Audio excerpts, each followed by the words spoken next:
ओ अच्छा, recording message नहीं start हुआ ना, होने से बताना। हाँ हुआ, रिकॉर्डिंग स्टार्ट हुआ सर, मैसेज गया आप लोगों है के सर, पास? है सर। ओके सर, ठीक है, चलो डन। अच्छा देखो फिर, good evening again to all of you. तो आज का डिस्कशन क्या होगा सर? आज का डिस्कशन है डिविडेंड के बारे में। सर डिविडेंड के बारे में अकाउंट्स करने वाले क्या? अरे नहीं नहीं, no accounts no finance, company law class है ना। तो कंपनी लॉ में डिविडेंड के बारे में क्या बोला है सर? आप लोगों को तो पता है कि वट एवर कंपनी डू, जो भी कंपनी करते हैं उसके पीछे कुछ कारण होता है ना। अब ये कारण क्या है सर? कारण मतलब नियम, है ना। कारण क्या है? नियम, है ना। Basically everything is cause and effect relationship, जानते हो आप लोग? Everything is on the basis of cause and effect relationship. किसी अगर कुछ होता স্যার है, আমাকে দেখতে পাওয়া যাচ্ছে না। मेरे को नहीं दिख रहा है না স্যার আমাকে দেখতে পাচ্ছি না, कैसे? সব नहीं नहीं, ব্ল্যাক হয়ে গেছে, हाँ ব্ল্যাক দেখাচ্ছে স্যার, মানে পুরো ব্ল্যাঙ্ক।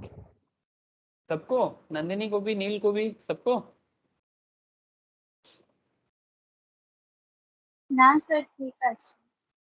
नंदिनी को दिखाई दे रहा है, क्या बात कर रहा है तो?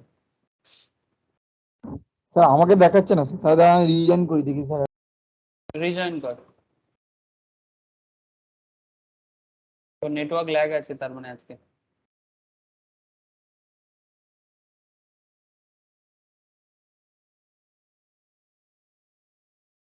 হ্যাঁ नाउ, স্যার, नाउ ओके, হ্যাঁ স্যার। ओके ठीक है। अच्छा तो बेसिकली जो बात मैं कर रहा था, मैं क्या बोल रहा था सर? किस टॉपिक में बात कर रहा था बताओ एक बार? डिविडेंड, डिविडेंड पे बात कर रहा था क्या कुछ? হ্যাঁ স্যার। तो बेसिकली मैं जो बोलने जा रहा था सर कि डिविडेंड, ठीक है, मतलब कंपनी डिविडेंड जो देता है, ठीक है, कॉज एंड इफेक्ट बोल रहा था कि अगर कुछ होता है तो उसके पीछे कुछ रीजंस जरूर है और उसके पीछे कुछ लॉ जरूर है, ठीक है। तो कंपनी जब डिविडेंड डिक्लेयर करता है तो उस डिविडेंड डिक्लेरेशन के पीछे, डिविडेंड पेमेंट के पीछे कुछ कंपनीज एक्ट है, ठीक है। तो कंपनीज एक्ट 2013 अपने डिफरेंट सेक्शंस के अंदर डिविडेंड पेमेंट के बारे में क्या करके रखा, बता के रखा, ठीक है। डिविडेंड पेमेंट के बारे में बता के रखा। तो अभी क्या करना है सर? कुछ नहीं, डिविडेंड पेमेंट के बारे में, डिविडेंड डिक्लेरेशन के बारे में जो रूल्स हैं, जो रेगुलेशंस हैं, बस उसको जानना है। बस लॉ में और काम ही क्या है, रूल्स रेगुलेशंस को जानना। तो चलो मैं स्क्रीन शेयर करता हूँ और आपको बताता हूँ। ऐसे आप लोगों को मैं बता दूं सर, रिसेंटली एक न्यूज़ आप लोगों ने देखा होगा, स्टेट बैंक ऑफ इंडिया का क्वार्टर रिजल्ट्स आया है, Q4 का। अरे स्टेट बैंक ऑफ इंडिया का Q4 का रिजल्ट्स आया है, आज आया है सर, May 13, 2022 को। आज का ही न्यूज़ है। क्या लिखा है दिखाई दे रहा है क्या? क्या लिखा है बोलो तो सही, स्क्रीन दिखाई दे रहा है? হ্যাঁ স্যার। देखो सर क्या बता रहे हैं, नेट प्रॉफिट 41% जंप किया है, बढ़िया है। 40% प्रॉफिट जंप किया, it's a very interesting thing. और साथ में कंपनी ने डिविडेंड भी डिक्लेयर कर दिया, पर शेयर 7.10 करके। तो जो कोई भी कंपनी का शेयर होल्डर है अभी कंपनी का, अप टू एक्स डेट तक जो भी कंपनी का शेयर होल्डर रहेगा, एक्स डेट से पहले दिन तक, उन सबको कंपनी की तरफ से डिविडेंड मिलेगा। मतलब रिकॉर्ड डेट एक होता है जो कंपनी डिक्लेयर करता है, रिकॉर्ड डेट के पहले वाला दिन को एक्स डेट माना जाता है। एक्स डेट तक जो भी कंपनी का शेयर होल्डर रहेगा या कंपनी का शेयर परचेस करेगा, उन सभी को कंपनी की तरफ से पर शेयर के हिसाब से 7.10 करके डिविडेंड मिलेगा। मतलब अगर आपके पास कंपनी का 1000 शेयर है तो 1000 इंटू 7, अगर आपके पास कंपनी का लाख शेयर है तो लाख इंटू 7.10। समझ में आ गया सर? ये अकाउंट पे डायरेक्टली क्रेडिट हो जाएगा, ये आपके अकाउंट में डायरेक्टली क्रेडिट हो जाएगा। लेकिन ये डिविडेंड कैलकुलेशन कैसे होता है, डिविडेंड के बारे में क्या लॉ लिखा है, क्या लॉ में क्या बोला गया है, ये चीज़ आपको जानना पड़ेगा। ऐसे थोड़ा सा आपको एसबीआई का अपडेट दे देता हूँ। एसबीआई का शेयर आज थोड़ा सा डाउन गया है, ठीक है। अब डाउन जाने के पीछे भी अलग रीजन है सर, वो स्टॉक मार्केट कॉन्सेप्ट है, अभी उतना डिटेल्स में नहीं जा सकता बिकॉज हमें लॉ में फोकस करना है, बट आपको मैं प्रॉफिट के बारे में बता देता हूँ। 41% jump in standalone net profit for the quarter ending. Standalone मतलब सिर्फ स्टेट बैंक ऑफ इंडिया का सब्सिडी को छोड़ के, ठीक है। As on March, as on March के रिकॉर्ड के हिसाब से, एज ऑन मार्च के रिकॉर्ड के हिसाब से 9113.53, 9111, सॉरी 9113, ठीक है, 9113.53 crore, up from 6450 crore in the same quarter year ago. एक साल पहले कंपनी का सेम क्वार्टर में जो प्रॉफिट था उससे इतना ज्यादा बढ़ गया है in the same quarter year ago. This is significantly lower than that rupees 10,000 crore that an now analyst poll had estimated. The board of the lender approved 7.10 per share dividend. Record date for this purpose is May 26, 2022. ठीक है, इसका मतलब यह है कि जो कोई भी स्टेट बैंक का शेयर खरीदेगा, ठीक है, अभी, ठीक है, उनको May 26 रिकॉर्ड डेट है, मतलब आप इतना मान के चलो एक डेट से पहले खरीद लेना चाहिए। दैट मीन्स 24, 22, 23 के अंदर अगर आप परचेस कर लेते हो तो आपको भी डिविडेंड मिल जाएगा सर, ठीक है, पर शेयर में। लेकिन सिर्फ डिविडेंड देगा इसलिए खरीदना है बहुत सारी चीज एनालाइज करके फिर जाके स्टॉक खरीदना चाहिए, बट यस डिविडेंड मिलेगा तो आप जरूर परचेस कर सकते हो। SBI net interest income for the reported quarter is, इतना इंटरेस्ट ने कमाया, ठीक है, और कंपनी ने प्रॉफिट अच्छा खासा कमाया, ठीक है। अच्छा, मतलब एनालिस्ट का मानना था 31,800 करोड़ कमाएगा, बट थोड़ा कम हुआ है, एनालिस्ट से हिसाब से कम हुआ है, करीब 700-800 करोड़ कम प्रॉफिट हुआ है, ठीक है। So this is just analysis, ठीक है, इकोनॉमिक टाइम्स का एनालिसिस बता रहा था मैं आपको। और क्या बताओ सर, बाकी अभी और कुछ ज़रूरी नहीं है, ठीक है। अभी कहाँ जाना चाहिए, डायरेक्टली हमें जाना चाहिए लॉ में, ठीक है, जिसके लिए हम लोग यहाँ पर हाजिर हुए हैं, ठीक है। तो चलो sir, day to day market concept है। आज एसबीआई का देखा आपने, कल किसी और कंपनी का देखोगे, है ना। आज एसबीआई का देखा, कल किसी और कंपनी का देखोगे। कंपनी तो डिविडेंड के लिए हमेशा बात करता रहता है, और कुछ कुछ कंपनीज है सर जो अच्छा खासा डिविडेंड डिक्लेयर करके अपने स्टॉक होल्डर मतलब शेयर होल्डर को खुश रखते हैं, है ना। कुछ तो रखना चाहिए ना, शेयर होल्डर उठ जाएगा तो फिर कंपनी में कौन रहेगा फिर, है ना। बिना शेयर होल्डर का कंपनी का तो अस्तित्व ही मिट जाएगा है ना सर। तो you have to understand this things. तो बेसिकली हमें declaration and payment of dividend के अंदर क्या क्या मेनली डिस्कस करना है। Understand the legal provisions relating to the declaration and payment of dividend. Learn about the conditions which need to be fulfilled before declaring dividend.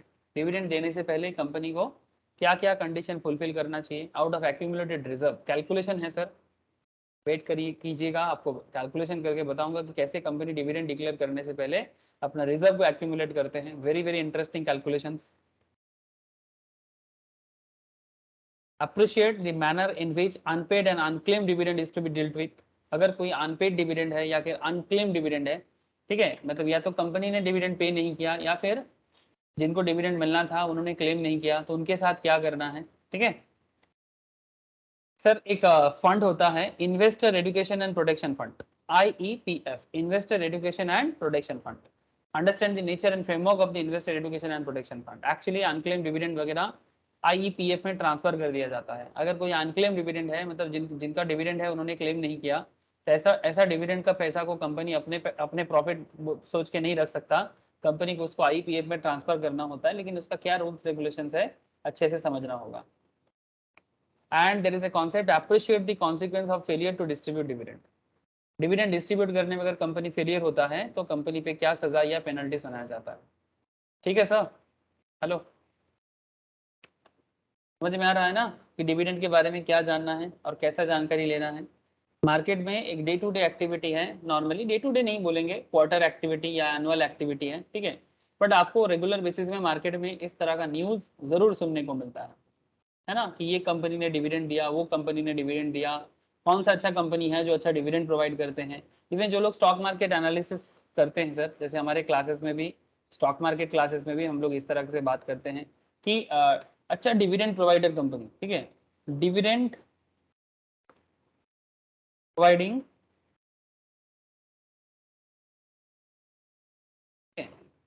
Best dividend providing shares in India, कुछ का नाम आपको आ जाएगा sir, जो recent trade में highest dividend दिया है, आप यहाँ पर देख सकते हो, दिखाई दे रहा है सर?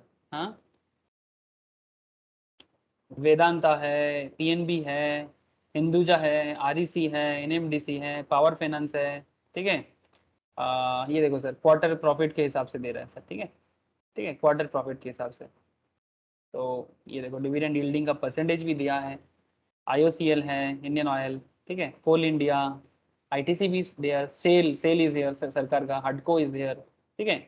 ये सब डिविडेंड देने में अच्छा माना जाता है। There are lots of companies, top 25 companies is here जो डिविडेंड देने में माना जाता है। गेल इज देयर, ठीक है, मतलब गैस अथॉरिटी ऑफ इंडिया, ठीक है, टाइड वाटर ऑयल, सीएससी, ठीक है, मतलब अपना कैलकाटा इलेक्ट्रिक सप्लाई कॉर्पोरेशन, ये भी अच्छा खासा डिविडेंड डिक्लेयर करते हैं।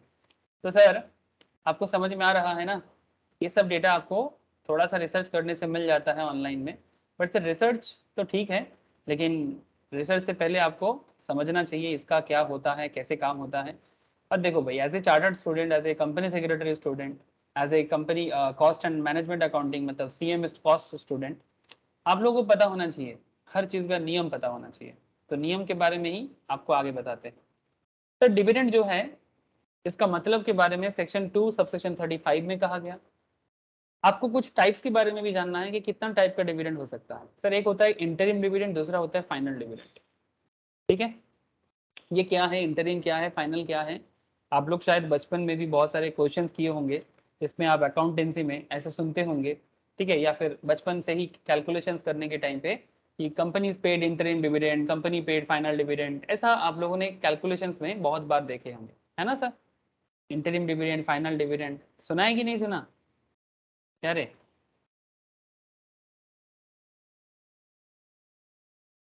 मुझे तो लगता है आप लोगों ने जरूर सुना होगा।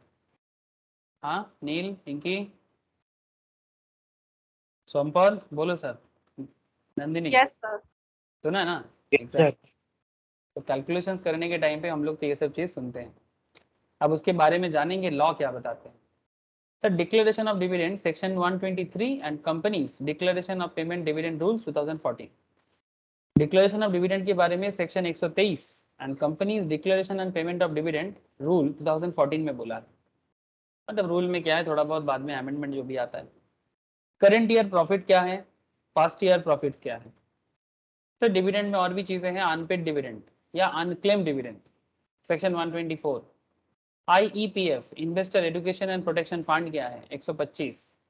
Establishment of fund, credit to the fund, utilisation of fund, credits to the fund and utilisation of the fund कहाँ यूज करना चाहिए। Punishment for failure to distribute dividend within 30 days, section 127, ठीक है। कंपनी डिविडेंड डिक्लेयर करने के 30 दिन के अंदर नहीं करता है तो फिर कंपनी पे क्या चार्ज आता है या किस तरह का पेनल्टी लगाया जाता है, और किसको किसको पेनल्टी से एग्जम्पशन मिलता है, ठीक है सर। अगर कंपनी डिविडेंड डिक्लेयर किया फिर भी पेमेंट नहीं किया तो फिर कंपनी पे कौन से कंपनीज है या किस तरह का बिजनेस में एग्जम्पशन आ सकता है, मतलब कंपनीज के लिए, ठीक है। तो ये है आपका ओवरऑल डिस्कशंस का क्या एरिया, जो आपको डिविडेंड के अंदर नॉलेज लेना चाहिए। तो जितना सिंपल रखोगे उतना अच्छा, ज़्यादा कॉम्प्लेक्स वे से मत सोचो सर, ठीक है। आपका सोच विचार सिंप्लीफाइड वे में रखो, तो फिर पढ़ाई भी सिंप्लीफाइड वे में होगा। तो चले थोड़ा सा मीनिंग ऑफ डिविडेंड के बारे में जान लेते हैं। Sir what is dividend? Sir definition तो सेक्शन 2 सबसेक्शन 35 में बोला है। Section 2 subsection 35 of the companies act 2013 while defining the term dividend simply states that dividend include any interim dividend। Dividend का मतलब इंटरिम डिविडेंड भी है, मतलब जो क्वार्टर बेसिस में कंपनी देता है, और एक फाइनल डिविडेंड भी होता है। This definition instead of explaining the term nearly enlarge it's scope bye including interim dividend in its code. Dividend क्या है? Dividend is the share holders return on their investment. आपने जो इन्वेस्टमेंट किया उसके बदले आपको जो रिटर्न मिल रहा है, ठीक है, मतलब इन्वेस्टमेंट के बदले return, capital in the company, आपने कंपनी पे कैपिटल दिया था, बदले में कंपनी आपको डिविडेंड देता है। पार्ट ऑफ प्रॉफिट सिंपल कहा जाता है सर, पार्ट ऑफ प्रॉफिट। और पार्ट ऑफ प्रॉफिट जब डिस्ट्रीब्यूट होता है, पार्ट ऑफ प्रॉफिट जब डिस्ट्रीब्यूट होता है दैट इज कॉल्ड डिविडेंड, ठीक है। In simple words in simple words it is distribution of profits. In simple words dividend क्या है सर? डिस्ट्रीब्यूशन ऑफ प्रॉफिट है. That is a portion of profits earned and allocated as payable to the shareholders whenever declared. आप जब भी allocate करते हो, ठीक है, डिक्लेयर करते हो, portion of profit earned and allocated as payable to the shareholder, आपने शेयरहोल्डर को पे करने का वादा किया. ऐसा क्या डिविडेंड देना मैंडेटरी है? No sir. हाँ, प्रेफरेंस डिविडेंड देने के बारे में कुछ मैंडेटरी स्कीम जरूर है, बट इक्विटी डिविडेंड देना कोई मैंडेटरी नहीं है. ठीक है, इंटरेस्ट देना मैंडेटरी हो सकता है. ठीक है, प्रेफरेंस डिविडेंड भी कुछ हद तक मैंडेटरी हो सकता है, बट इक्विटी डिविडेंड देना बिल्कुल मैंडेटरी नहीं है. अगर कंपनी नहीं देगा तो आप कंपनी पे क्लेम कर सकते हो क्या? नहीं सर. ठीक है, लेकिन हाँ, अगर कंपनी ने डिक्लेयर किया तो आप जरूर क्लेम करोगे. कंपनी ने मतलब अगर ऐसा किया कि वादा किया फिर भूल गया, ऐसा नहीं होगा. हाँ, वादा करेगा तो उसको निभाना पड़ेगा. वादा करेगा तो उसको निभाना पड़ेगा. ठीक है सर. चलो सर आगे बढ़ते हैं, देखते हैं और क्या बात है. एग्जाम्पल्स, क्वेश्चंस भी देखेंगे, क्वेश्चन आंसर भी करते हुए चलेंगे. The company in general meeting में डिक्लेयर डिविडेंड. आपको मैंने मीटिंग का चैप्टर पढ़ा के रखा, मैनेजमेंट एंड एडमिनिस्ट्रेशन. कंपनी अपने जनरल मीटिंग में डिविडेंड डिक्लेयर करते हैं. ये जो एसबीआई ने डिक्लेयर किया, ये भी अपने जनरल मीटिंग में डिक्लेयर करता है. ठीक है, जैसे आपको मैं थोड़ा एजीएम एसबीआई देखते हैं सर, मनी कंट्रोल में कुछ मिलता है कि नहीं. ऐसे कंपनी के साइड से भी मिलता है. স্যার এই যে ডিভিডেন্ডটা যে ডিক্লেয়ার করে স্যার, ওটা তো ইজিএমও করতে পারে. नॉर्मली डिविडेंड वगैरह का डिस्कशन मतलब ये कॉन्सेप्ट है सर, नहीं कर सकता. ईजीएम में नॉर्मली डिविडेंड डिक्लेरेशन नहीं कर सकता. EGM is extraordinary general meeting. Extraordinary general meeting extraordinary matter में होता है, स्पेशल मैटर में ईजीएम बुलाते हैं. एजीएम में ना एक चीज बहुत जरूरी है सर, अड्डा का डिस्कशन करना. आपको मेरा बात समझ में आ रहा है सर? স্যার এজিএম তো বছরে একটা হচ্ছে, ওটা তো কম্পালসরি করতেই হবে. यस यस, आपको अड्डा के बारे में मैंने बोला था सर, मैनेजमेंट एंड एडमिनिस्ट्रेशन. ठीक है, मैनेजमेंट एंड एडमिनिस्ट्रेशन चैप्टर में आपको बेटा अड्डा के बारे में बोला था कि अड्डा जो है ना, ये एजीएम में डिस्कस करना ही करना है. अड्डा क्या है? Declaration of disclosure of annual accounts. ठीक है, डिस्क्लोजर ऑफ एनुअल अकाउंट्स. आप एनुअल अकाउंट्स डिस्क्लोज करो. डी फॉर क्या है? Declaration of dividend. ठीक है, अनदर डी क्या है? Appointment of director in place of retiring. ठीक है, और another A for fixation of and मतलब बेसिकली ऑडिटर को एनरोल करना और उसका रेम्यूनरेशन को फिक्स करना. ठीक है, तो ये है मेन पार्ट जो एजीएम में डिस्कस करना बहुत जरूरी है. एजीएम इसीलिए बुलाया जाता है. अब ईजीएम में आप ये सब नॉर्मली नहीं कर सकते. ईजीएम का बात कुछ और मैटर पे होता है. जैसे यहाँ पर अगर आप देखें, last state Bank of India ने जो एजीएम किया था वो जून 2025 में किया था. सॉरी जून 25 2021 में किया था. अभी तक यहाँ पर मनी कंट्रोल में जो दिख रहा है मैं आपको वही बता रहा हूँ. बाकी आप कंपनी के मतलब मनी कंट्रोल में जाके कॉर्पोरेट एक्शंस में भी देख सकते हो, या फिर कंपनी के साइट में आपको और डिटेल्स मिल सकता है. बट ये सब साइट नॉर्मली अपडेटेड रहता है. आप यहाँ देख सकते हैं सब.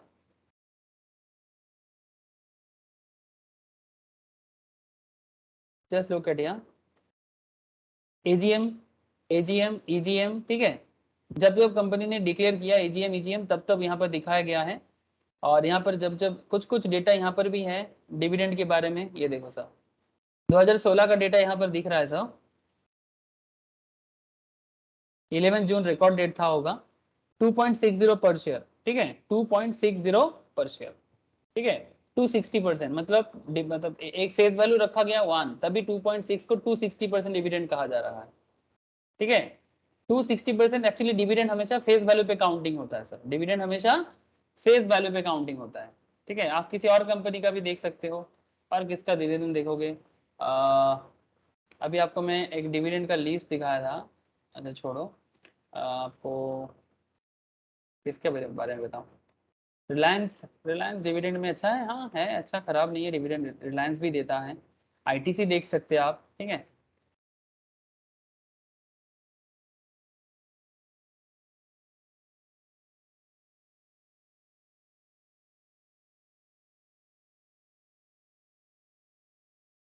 স্যার এজিএম তো স্যার বছরে একটা হচ্ছে, চাইলে কি স্যার আরেকটা ডিক্লেয়ার করতে পারে?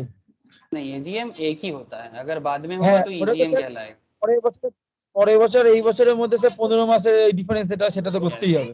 एजीएम एनुअल जनरल मीटिंग मतलब एनुअल ही हुआ ना, एक ही बार होगा। एक्स्ट्रा करेगा तो एक्स्ट्रा ऑर्डिनरी जनरल मीटिंग होगा, और क्या। হ্যাঁ, এবারে স্যার একটা কথা, ধরুন স্যার এই এজিএম এ ধরুন স্যার বাই চান্স ডিভিডেন্ডটা ডিক্লেয়ার করলো না, কিন্তু ওদের करना পরে पड़ेगा ইচ্ছা হলো, ওদের ইচ্ছা হলে তো তাহলে ওই বছরে করতেই পারবে না ডিভিডেন্ড ডিক্লেয়ার, তাহলে পরের বছর। नॉर्मली। नॉर्मली ऐसा नहीं होता है, आपको डिविडेंड डिक्लेयर करना हो तो आपको एजीएम में ही करना हो, नहीं होगा तो बाद में, नहीं होगा तो बाद में। समझ में आ रहा है ना। डायरेक्टर का कर सकते हैं एजीएम में, लेकिन डिविडेंड डिक्लेयर नहीं कर सकते एजीएम में, ईजीएम में। ठीक है। स्पेशल जो भी देखो, जो भी ऑर्डिनरी बिजनेसेस है, अड्डा जो है, अड्डा को आपको एजीएम में ही करना होगा, लेकिन बाकी जो भी बिजनेस मैटर है वो आप ईजीएम बुला के कर सकते हो। अड्डा को छोड़ के कोई भी मैटर आप ईजीएम में बुला के कर सकते हो, ठीक है। कोई भी मैटर जो उसको स्पेशल बिजनेस कहेंगे, ये सब मैं मैनेजमेंट एडमिनिस्ट्रेशन पे काफी डिटेल्स में बोल के रखा है, आप लोग जरूर एक बार वो वाला देखें सर, ठीक है। ये देखिए सर, ये आईटीसी का है, ठीक है, आईटीसी का भी यहाँ पर आप दिखाई दे रहा है आपको, ये देखिए सर 2016 का डेटा यहाँ पर अवेलेबल दिख रहा है, बाकी डेटा मिसिंग है थोड़ा। ये देखिए सर 8.5 पर शेयर, मतलब 850% डिविडेंड बोल रहे हैं। किस बेसिस में बोल रहे हैं 850% जानते हैं सर? ये जो 850% बोल रहे हैं, ये बोल रहे हैं बेसिकली शेयर, मतलब फेस वैल्यू के बेसिस पे। फेस वैल्यू अगर 1 रुपी है तो उसके बेसिस में बात कर रहा है। ये देखिए सर, मिल गया, लुक एट हियर, 3/2/2022, ठीक है। 3 फरवरी 2022 को ये देखो एक्स डेट देके रखा है। एक्स डेट मतलब उससे पहले दिन तक जो भी कंपनी का शेयर होल्डर रहेगा या शेयर परचेस करेगा उनको मिलेगा। 3 फरवरी को बोल दिया था, 14 फरवरी तक एक्स डेट था, इनके बीच में जो भी कंपनी का शेयर खरीदेगा उनको डिविडेंड मिलेगा। परसेंटेज बोला 525 और डिविडेंड रेट भी बोल दिया 5.25। जैसे एसबीआई ने 7 पॉइंट क्या बोला सर, मैं आपको स्टार्टिंग से एसबीआई का स्टोरी आज बताया, आज का डिक्लेरेशन है एसबीआई का, है ना। एसबीआई आज ही डिक्लेयर किया सर 7.10 पर शेयर बोल के। तो ऐसे आप हर एक का हिस्ट्री देख सकते हो कि कब कितना डिविडेंड परसेंटेज डिक्लेयर किया। ये देखिए सर, फाइनल डिविडेंड में 5.75, ठीक है, 575% फाइनल डिविडेंड। 2021 को भी 5, 2020 को 10.15 पर शेयर, ठीक है, 1015%, मतलब 1 रुपी शेयर के हिसाब से फेस वैल्यू 1 टका करके माना गया था, ठीक है। जो कंपनी अपने एमओए वगैरह में डिक्लेयर करके रखता है अपना फेस वैल्यू क्या होगा, वो कंपनी कर सकता है, ठीक है। तो उसका डिटेल्स भी आपको कंपनी के साइट्स में, एनुअल रिपोर्ट्स में, ठीक है, या फिर किसी भी कंपनी का मतलब ये मनी कंट्रोल इस तरह के साइट में आपको डिटेल्स मिल जाता है कि भाई इसका फेस वैल्यू क्या है, नहीं है, ठीक है। तो चलो सर, ये सब तो आपको डे टू डे लाइफ में दिख जाएगा अगर आप मार्केट के साथ कनेक्टेड बंदे होते हो ना। स्पेशली ये सब फंडामेंटल एनालिसिस का पार्ट बनता है सर, बट अगर आप मार्केट के साथ कनेक्टेड इंसान बन जाते हो, स्टॉक मार्केट फाइनेंस के साथ डे टू डे लाइफ में एक्टिविटी करते हो, तो आपको ये सब चीज़ बहुत ही अच्छे से धीरे धीरे समझ में आता जाएगा। अब आगे बात करते हैं sir, the company in general meeting में declare dividends but no dividend shall exceeds the amount recommended by the board, ठीक है। क्या बात बोला sir, the company in general meeting में declare dividends but no dividend shall exceeds the amount recommended by the board के against में जाके नहीं कर सकते। Dividend is recommended by board of directors in the board's report and approved bye share holder. Dividend declare करते हैं, recommend करते हैं बोर्ड, और उसको शेयर होल्डर अप्रूव करते हैं एजीएम में, ठीक है। एक बात याद रखिएगा, dividend is not a liability unless it is declared by the shareholders at a validity constituted general meeting by passing an ordinary resolutions at the rates recommended by the board or such lower rate as they may decide। ऐसे तो dividend profit का distribution है ना sir, तो इसको आप liability तो नहीं बोल सकते। लायबिलिटी इंटरेस्ट है, जो कंपनी ने लोन लिया है उसका जो इंटरेस्ट वगैरह देना पड़ता है वो लायबिलिटी है। डिविडेंड लायबिलिटी किस हिसाब से, declaration of dividend by the company at a rate higher than the rate recommended by the board is not permitted. तो बोर्ड के ऊपर जाके डिविडेंड डिक्लेयर नहीं हो सकता, ठीक है। जो बोर्ड ऑफ डायरेक्टर्स का जो एरिया है, जो कंपनी का बोर्ड मेंबर्स हैं, बोर्ड डिसाइड करेगा, शेयर होल्डर उसको वोट देके अप्रूव करेगा और फिर वो मार्केट में इशू करेगा। जैसे आज आपने देखा स्टेट बैंक ऑफ इंडिया ने, आज का ही न्यूज है, मैं स्टार्टिंग से बार बार बोले जा रहा हूँ सर, स्टेट बैंक मतलब आज का एकदम हेडलाइंस है, 7.10 पर शेयर के हिसाब से एसबीआई ने डिविडेंड डिक्लेयर किया। प्रॉफिट भी जंप किया इसका 41% ईयर ऑन ईयर के बेसिस पे, ठीक है।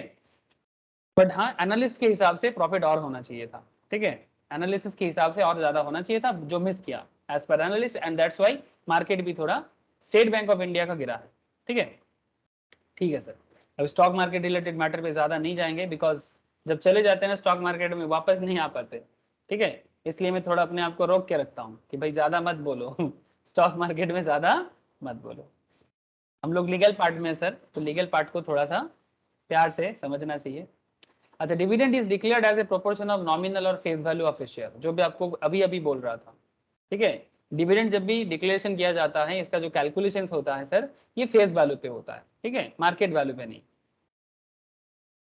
मार्केट वैल्यू पे आप कैलकुलेशन कर सकते हो, बट इसका फेस वैल्यू पे ही ये अपना डिक्लेरेशन देगा, इसका हिसाब इसी तरह से होता है। AB Limited is issued equity shares having face value of ₹10 per share. The shares are currently on the NSE 250 per share. National Stock Exchange में AB Limited का शेयर 250 करके चल रहा है। The company at its AGM held on 27th of July 2020 has declared the dividend of ₹20%. ठीक है, dividend declare किया 20%।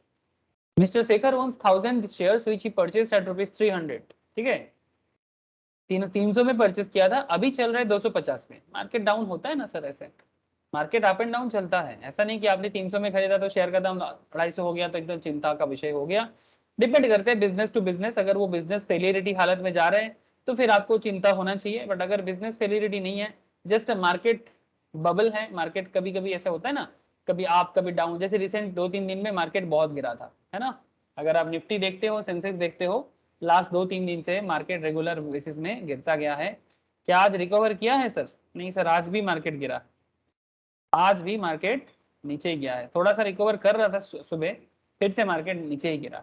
Sir ये बेसिकली एक सेल चल रहा है। ठीक है, और कुछ एक्चुअली डॉलर और करेंसी वैल्यू में थोड़ा बहुत इधर उधर हो रहा है, करेंसी वैल्यू थोड़ा गिर रहा है, इंडियन करेंसी एक्सपोर्ट इंपोर्ट में कुछ इफेक्ट आ रहा है। तो there are lots of reasons, ये कुछ रीजंस है। और ऐसे आपको देखिएगा हर मंथ में एक पीरियड में ऐसा होता है। ठीक है, कभी बढ़ता है कभी गिरता है। ठीक है, फिर से ये 15,000 में आ गया ना, अब ये खरीदने का टाइम है। ठीक है, अब फिर से आप देख लो, अगर आपको लगता है, अगर आपको समझ में आ गया कि भाई ये बाउंस बैक करेगा। ठीक है, आज तो फ्राइडे है ना, मंडे से बाउंस बैक करने का चांसेस बहुत ज्यादा है। ठीक है, मंडे बाउंस बैक करने का चांसेस बहुत ज्यादा है। ठीक है, अब इसके लिए बहुत सारे एनालिसिस हैं कि मंडे बाउंस बैक करेगा तो मार्केट फिर से एक मतलब बुल पकड़ लेगा। अभी बियर मार्केट है, लास्ट कुछ दिनों से, लास्ट वीक पूरा बियर मार्केट में ही चला गया। ठीक है, और नेक्स्ट वीक में भी बुल मार्केट हो सकता है। ठीक है, तो ये बियर बुल का खेल चलता रहता है। ठीक है, ट्रेडिंग पर्पस में बहुत इंटरेस्टिंग कॉन्सेप्ट है, but long term point of view में जो लोग लॉन्ग टर्म शेयर होल्ड करते हैं किसी कंपनी के शेयर को, उनको ज्यादा चिंता का विषय नहीं होना चाहिए। ठीक है, आपका पॉइंट ऑफ व्यू अगर कंपनी के प्रति फंडामेंटल्स में है तो फिर आप you don't need to think much. Okay sir, लेकिन हाँ, शॉर्ट टर्म ट्रेडिंग कर रहे हो तो आपको मार्केट अप एंड डाउन में ही तो कमाना होता है ना सर।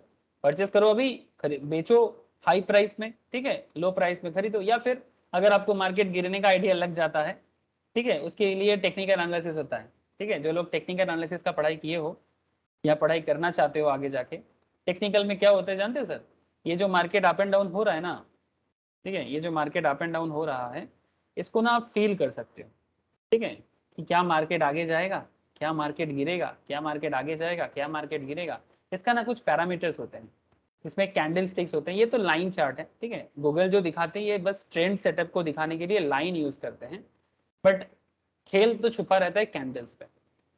मैं भी आप लोगों में से थोड़ा बहुत किसी को आइडिया जरूर हो सकता है। इसके लिए कैंडल स्टिक्स पैटर्न होता है। मैं टेक्निकल एनालिसिस का क्लास 15 तारीख के बाद स्टार्ट करने जा रहा हूँ सर। ठीक है, 15 मई के बाद, मतलब आज 13 है, मोस्ट प्रोबेबली नेक्स्ट वीक से मैं स्टार्ट करूंगा। अभी भी डेट फाइनलाइज नहीं किया, टेक्निकल एनालिसिस स्टार्ट करूंगा। और क्या बोलते हैं उसको, future equity derivative sir, future and options. ठीक है, इक्विटी डेरिवेटिव स्टार्ट करूंगा। जो लोग NISN जॉब्स के लिए रेडी होना चाहता है, ठीक है, मार्केट में बहुत सारा जॉब्स है, बहुत ज़्यादा। मोतीलाल ओसवाल बहुत पागल कर रहा है, उनको बहुत कैंडिडेट चाहिए। तो मैं कोशिश कर रहा हूँ 2-4 जन स्टार्ट करेगा बोला, जिनको जॉब का रिक्वायरमेंट है। और उससे भी बड़ी बात, फ्यूचर एंड ऑप्शंस जान के या इक्विटी डेरिवेटिव जान के, अगर आपको जॉब का रिक्वायरमेंट है कभी भी, ये बहुत ही मतलब ट्रेंडी जॉब होता है सर। ठीक है, इक्विटी डेरिवेटिव स्पेशली मार्केट में बहुत जरूरी होता है। Equity advisor, future and options, call put में काम करते हैं। तो अगर कोई है, ठीक है, मैं कल के क्लास में भी बोला था, आज भी बोल रहा हूँ, अगर कोई ऐसे है जिनको जॉब का रिक्वायरमेंट है, स्टॉक मार्केट में स्टार्ट करना चाहता है, अब उनको जरूर रिकमेंड कीजिएगा। ठीक है, इनकी, प्रिया, संपद और नील को मैं कल भी बोला था, नंदिनी, सभी को बोल रहा हूँ सर, ठीक है। अगर कोई फ्रेंड्स हैं जो स्टॉक मार्केट में अपना करियर बनाना चाहता है या फाइनेंशियल फील्ड में अपने आप को बनाना चाहता है, उनको बस NISM इक्विटी डेरिवेटिव क्रैक करना होगा, ठीक है सर। मैं शेयर भी किया सबसे, ठीक है। उनको बस NISM इक्विटी डेरिवेटिव क्रैक करना होगा, इक्विटी डेरिवेटिव, और साथ में थोड़ा स्टॉक मार्केट में सेंस बढ़ाना होगा। उसके बाद कंपनी लेके, कंपनी के इंटरव्यू क्रैक करके आप अपना, वो लोग भी ट्रेनिंग देगा, ठीक है, मार्केट में कैसे वो लोग काम करते हैं। वो लोग तो डायरेक्टली काम करते हैं सर स्टॉक मार्केट के साथ, ठीक है। वो लोग भी अपना ट्रेनिंग देगा, लेकिन बेसिक में वो लोग ग्रेजुएशन फाइनेंस कॉमर्स फील्ड से हो तो ठीक है, ना भी हो तो स्टॉक मार्केट नॉलेज होने से भी चलेगा। You have to crack equity derivative, ठीक है सर। शेयर मार्केट का बात हुआ तो मैं बता दिया थोड़ा सा। आगे बढ़े सर, ठीक है, चलो। AB Limited has issued equity shares having face value of ₹10 per share. Shares are currently quoting 250 करके, अच्छा 200 300 टका पर share. What is the amount of dividend? Sir बहुत सिंपल है ना, फेस वैल्यू कितने का है? 10 टका का है, 20% बोला है, तो डिविडेंड पर शेयर 2, मतलब बेसिकली 2 टका पर शेयर, ठीक है। अब कोई सोचेगा 250 का 20%, तो वो तो गया सर काम से। हेलो, बात समझ में आया आप लोगों को? Please tell me sir. Yes sir. ठीक है, हमेशा फेस वैल्यू पे काउंटिंग होता है, नॉट इन मार्केट प्राइस, ठीक है। आप मार्केट प्राइस पे अपने हिसाब से काउंटिंग कर सकते हो, उसका अलग हिसाब किताब है जो मैं नॉर्मली फंडामेंटल्स में सिखाता हूँ, बट नॉर्मल तौर पे जो रूल्स है कंपनी का वो है फेस वैल्यू पे। तो ये जो आपका परसेंटेज है वो फेस वैल्यू के बेसिस पे ही कंपनी मार्केट में डिविडेंड डिक्लेयर करेगा। मतलब 250 का 20% डिविडेंड देगा तो बस कंपनी खाएगा क्या? हाँ, तो बंगाली में एक बहुत अच्छा कहावत है, तो पागला खाबी की। हाँ, पगला खाबी की, मतलब अगर 250 का 20% दे देगा तो कंपनी खाएगा क्या? Exactly. So mister Shekhar will receive 2, अगर उनके पास 1000 शेयर था, ठीक है, ऐसे था उसके पास 1000 शेयर्स, तो उनको 2000 उनके अकाउंट में क्रेडिट हो जाएगा, है ना सर? समझ में आ गया डिविडेंड?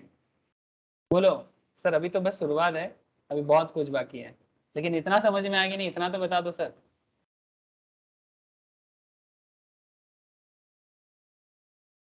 संपत बोझा गलो, प्रिया, नंदिनी, इंकी, समझ में आ हाँ रहा? सर। ओके सर, ठीक है। और एक एग्जांपल देखते हैं sir. Shareholders at an annual general meeting unanimously passed resolutions for payment of dividend at a rate higher than that recommended by the directors. Discuss the validity of the resolutions. ठीक है sir, article of association companies usually contains provisions with regard to declaration of dividend on pattern और regulations 80 to 85 of table F to schedule 1 of companies act 2013 में बोला है। Under Regulation 80, the power to declare a dividend vests with the general meeting, but not even all the shareholders have the power to declare a dividend exceeding the amount recommended by the board of directors. सबके पास power नहीं होता है जो director को recommendation को cross करके आगे बढ़े, ठीक है। बट हाँ, कुछ लोगों के पास पावर आ सकता है। The shareholders at an annual general meeting unanimously passed resolutions of payment of dividend at a rate higher than recommended by the directors. इसका वैलिडिटी क्या है? तो बेसिकली वैलिडिटी क्या बता रहे हैं सर? एओए जो है, आर्टिकल ऑफ एसोसिएशन, जो कंपनी का रूल बुक है, usually contains provisions with regard to declaration of dividend on the pattern of regulations 80 to 85 of table F में शेड्यूल 1 ऑफ कंपनीज एक्ट 2013 में बोला। Under regulation 80, the power to declare a dividend vests with general meeting, but not even all shareholders have the power to declare dividend exceeding the amount recommended by the board of directors. ठीक है, ये बात याद रखिएगा, ठीक है। Director के ऊपर जाना इतना आसान नहीं है। अच्छा, तो ये था सर, ठीक है। एज पर दिस सेक्शन, ये सब मैं मैनेजमेंट एंड एडमिनिस्ट्रेशन में पढ़ा के आया। As per section 102 subsection 2, declaration of any dividend at an AGM is an ordinary business, ठीक है, जो अड्डा का पार्ट है सर। मैं ये मैनेजमेंट एडमिनिस्ट्रेशन चैप्टर में पढ़ा के आया sir. Requiring ordinary resolutions at any other general meeting it will be special business. अगर कोई और मीटिंग में होता है, ठीक है, तो उसको स्पेशल बिजनेस कहेंगे। अगर डिविडेंड का चर्चा किसी और बिजनेस में होगा तो वो स्पेशल बिजनेस होगा। ओके संपद, हो सकता है कि डिविडेंड के बारे में कुछ चर्चा चल रहा है, but that will be special business, that will be not a ordinary business और ordinary. Special deemed business, special business যেগুলো হয় ওর মধ্যে হয়ে যাবে। हाँ, तब वो स्पेशल बिजनेस का पार्ट बन जाएगा, ठीक है। बढ़ते हैं सर लॉ में। टाइप्स ऑफ डिविडेंड, कितना तरह का डिविडेंड होता है और उसके बारे में कुछ जानकारी। जैसे कि आपको मैं प्रैक्टिकली दिखा रहा था, आपने देखा ना आईटीसी ने इंटरिम डिविडेंड दिया, फाइनल डिविडेंड दिया, इसका कैलकुलेशन क्या है वो भी जानना पड़ेगा। सर डिविडेंड इंटरिम भी हो सकता है, डिविडेंड फाइनल भी हो सकता है। तो section 123 subsection 3 and also section 123 subsection 4 certain provisions regarding interim dividend following points are note होती। तो देख लेते हैं क्या पॉइंट्स हैं। Interim dividend may be declared by board of directors at any time during the period from disclosure of a financial year till holding annual general meeting. जब तक दूसरा एजीएम नहीं आ जाता तब तक इंटरिम डिविडेंड पेमेंट हो सकता है, ठीक है। जब तक लास्ट एजीएम नहीं हो जाता, मतलब नेक्स्ट एजीएम नहीं आ जाता, तब तक इंटरिम डिविडेंड डिक्लेयर किया जा सकता है बोर्ड ऑफ डायरेक्टर के थ्रू से। The declaration of interim dividend is done out of profit, ठीक है, before the final adoption of the accounts of the share holder. Final account adoption of the accounts by the shareholders and therefore interim dividend is said to be declared and paid between two AGM। मतलब say for example 2019 के AGM and 2020 के AGM, इसके बीच में आप जो भी dividend declare करोगे वो सब डिविडेंड इंटरिम डिविडेंड कहलाएगा, ठीक है। मिड वे में जो डिविडेंड डिक्लेयर किया जाता है वो इंटरिम डिविडेंड कहलाया जाता है। तो दैट्स व्हाई सिंपल हो गया ना, dividend is said to be declared and paid between two AGMs are called interim dividend. The source for declaring interim dividend include, कहां से आप इंटरिम डिविडेंड पे कर सकते हो। Surplus in the profit and loss account, अगर आपके PL में surplus है वहां से दे सकते हो। Profit for the financial year in which such dividend is sought to be declared, जिस पर्टिकुलर ईयर में आप डिविडेंड चिल्ला रहे हो कि भाई डिविडेंड देना है, शेयर होल्डर को खुश करना है, उस पर्टिकुलर फाइनेंशियल ईयर का डिविडेंड मतलब प्रॉफिट को यूज कर सकते हो। कौन, मतलब कंपनी के बारे में बताया जा रहा है sir. Profit generated in the financial year till the quarter preceding of the date of declaration of interim dividend, ठीक है।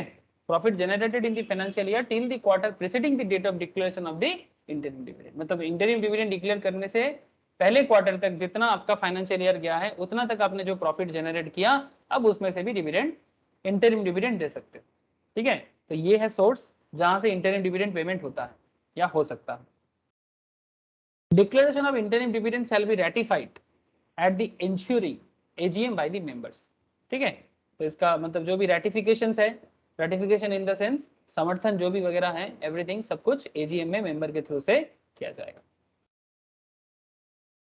If the company has incurred loss, if the company has incurred loss, तब क्या करेगा sir?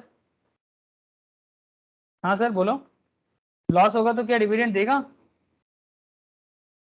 No sir, sir. ना If the company has incurred loss during the current financial year up to the end of quarter immediately preceding the last date of the date of declaration of interim dividend, such interim dividend shall not be declared at a rate higher than the average rate of dividend declared by the company during the immediate preceding 3 financial year। इसका calculation है, आपको मैं समझाता हूँ। If the company has incurred loss during current financial year, suppose say for example आपने current financial year में loss खा गया, up to the end of the quarter immediately preceding the date of declaration of interim dividend। जैसे sir इस बार तो जैसे SBI का अगर मैं बात करूं, एसबीआई इस क्वार्टर में प्रॉफिट किया, हेलो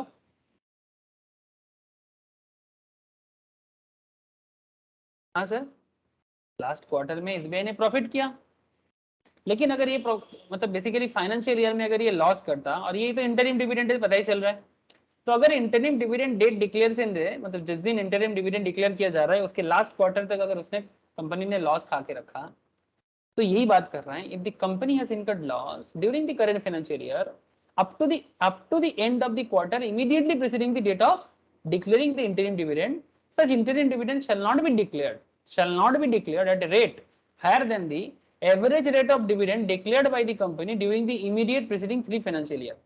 मतलब लास्ट पिछला 3 फाइनेंशियल ईयर का डिविडेंड का एवरेज का जो अमाउंट है उससे ज्यादा डिविडेंड नहीं दे सकते अगर आपने करंट फाइनेंशियल ईयर में लॉस करके रखा तो। समझ में आ रहा है सर? अगर करंट फाइनेंशियल ईयर में लॉस है तो पिछला 3 प्रीवियस ईयर का डिविडेंड से उसका जो एवरेज है उस एवरेज डिविडेंड से आप ज्यादा नहीं दे सकते। सर कैसे, कैलकुलेशन बताओ ना थोड़ा सा। सर बता देते हैं স্যার তাহলে স্যার ডিভিডেন্ড যে দিতে হবে তার তো কোনো মানে নেই, লস হলে তো নাও দিতে পারে। हाँ हाँ ना भी दे सकता है, बट अगर आप दोगे ऐसे डिविडेंड मैंडेटरी है ही नहीं। স্যার যদি দিতে চায় সেই ক্ষেত্রে স্যার এটা ফলো করতে হবে তাহলে। यस यस यस, ठीक है।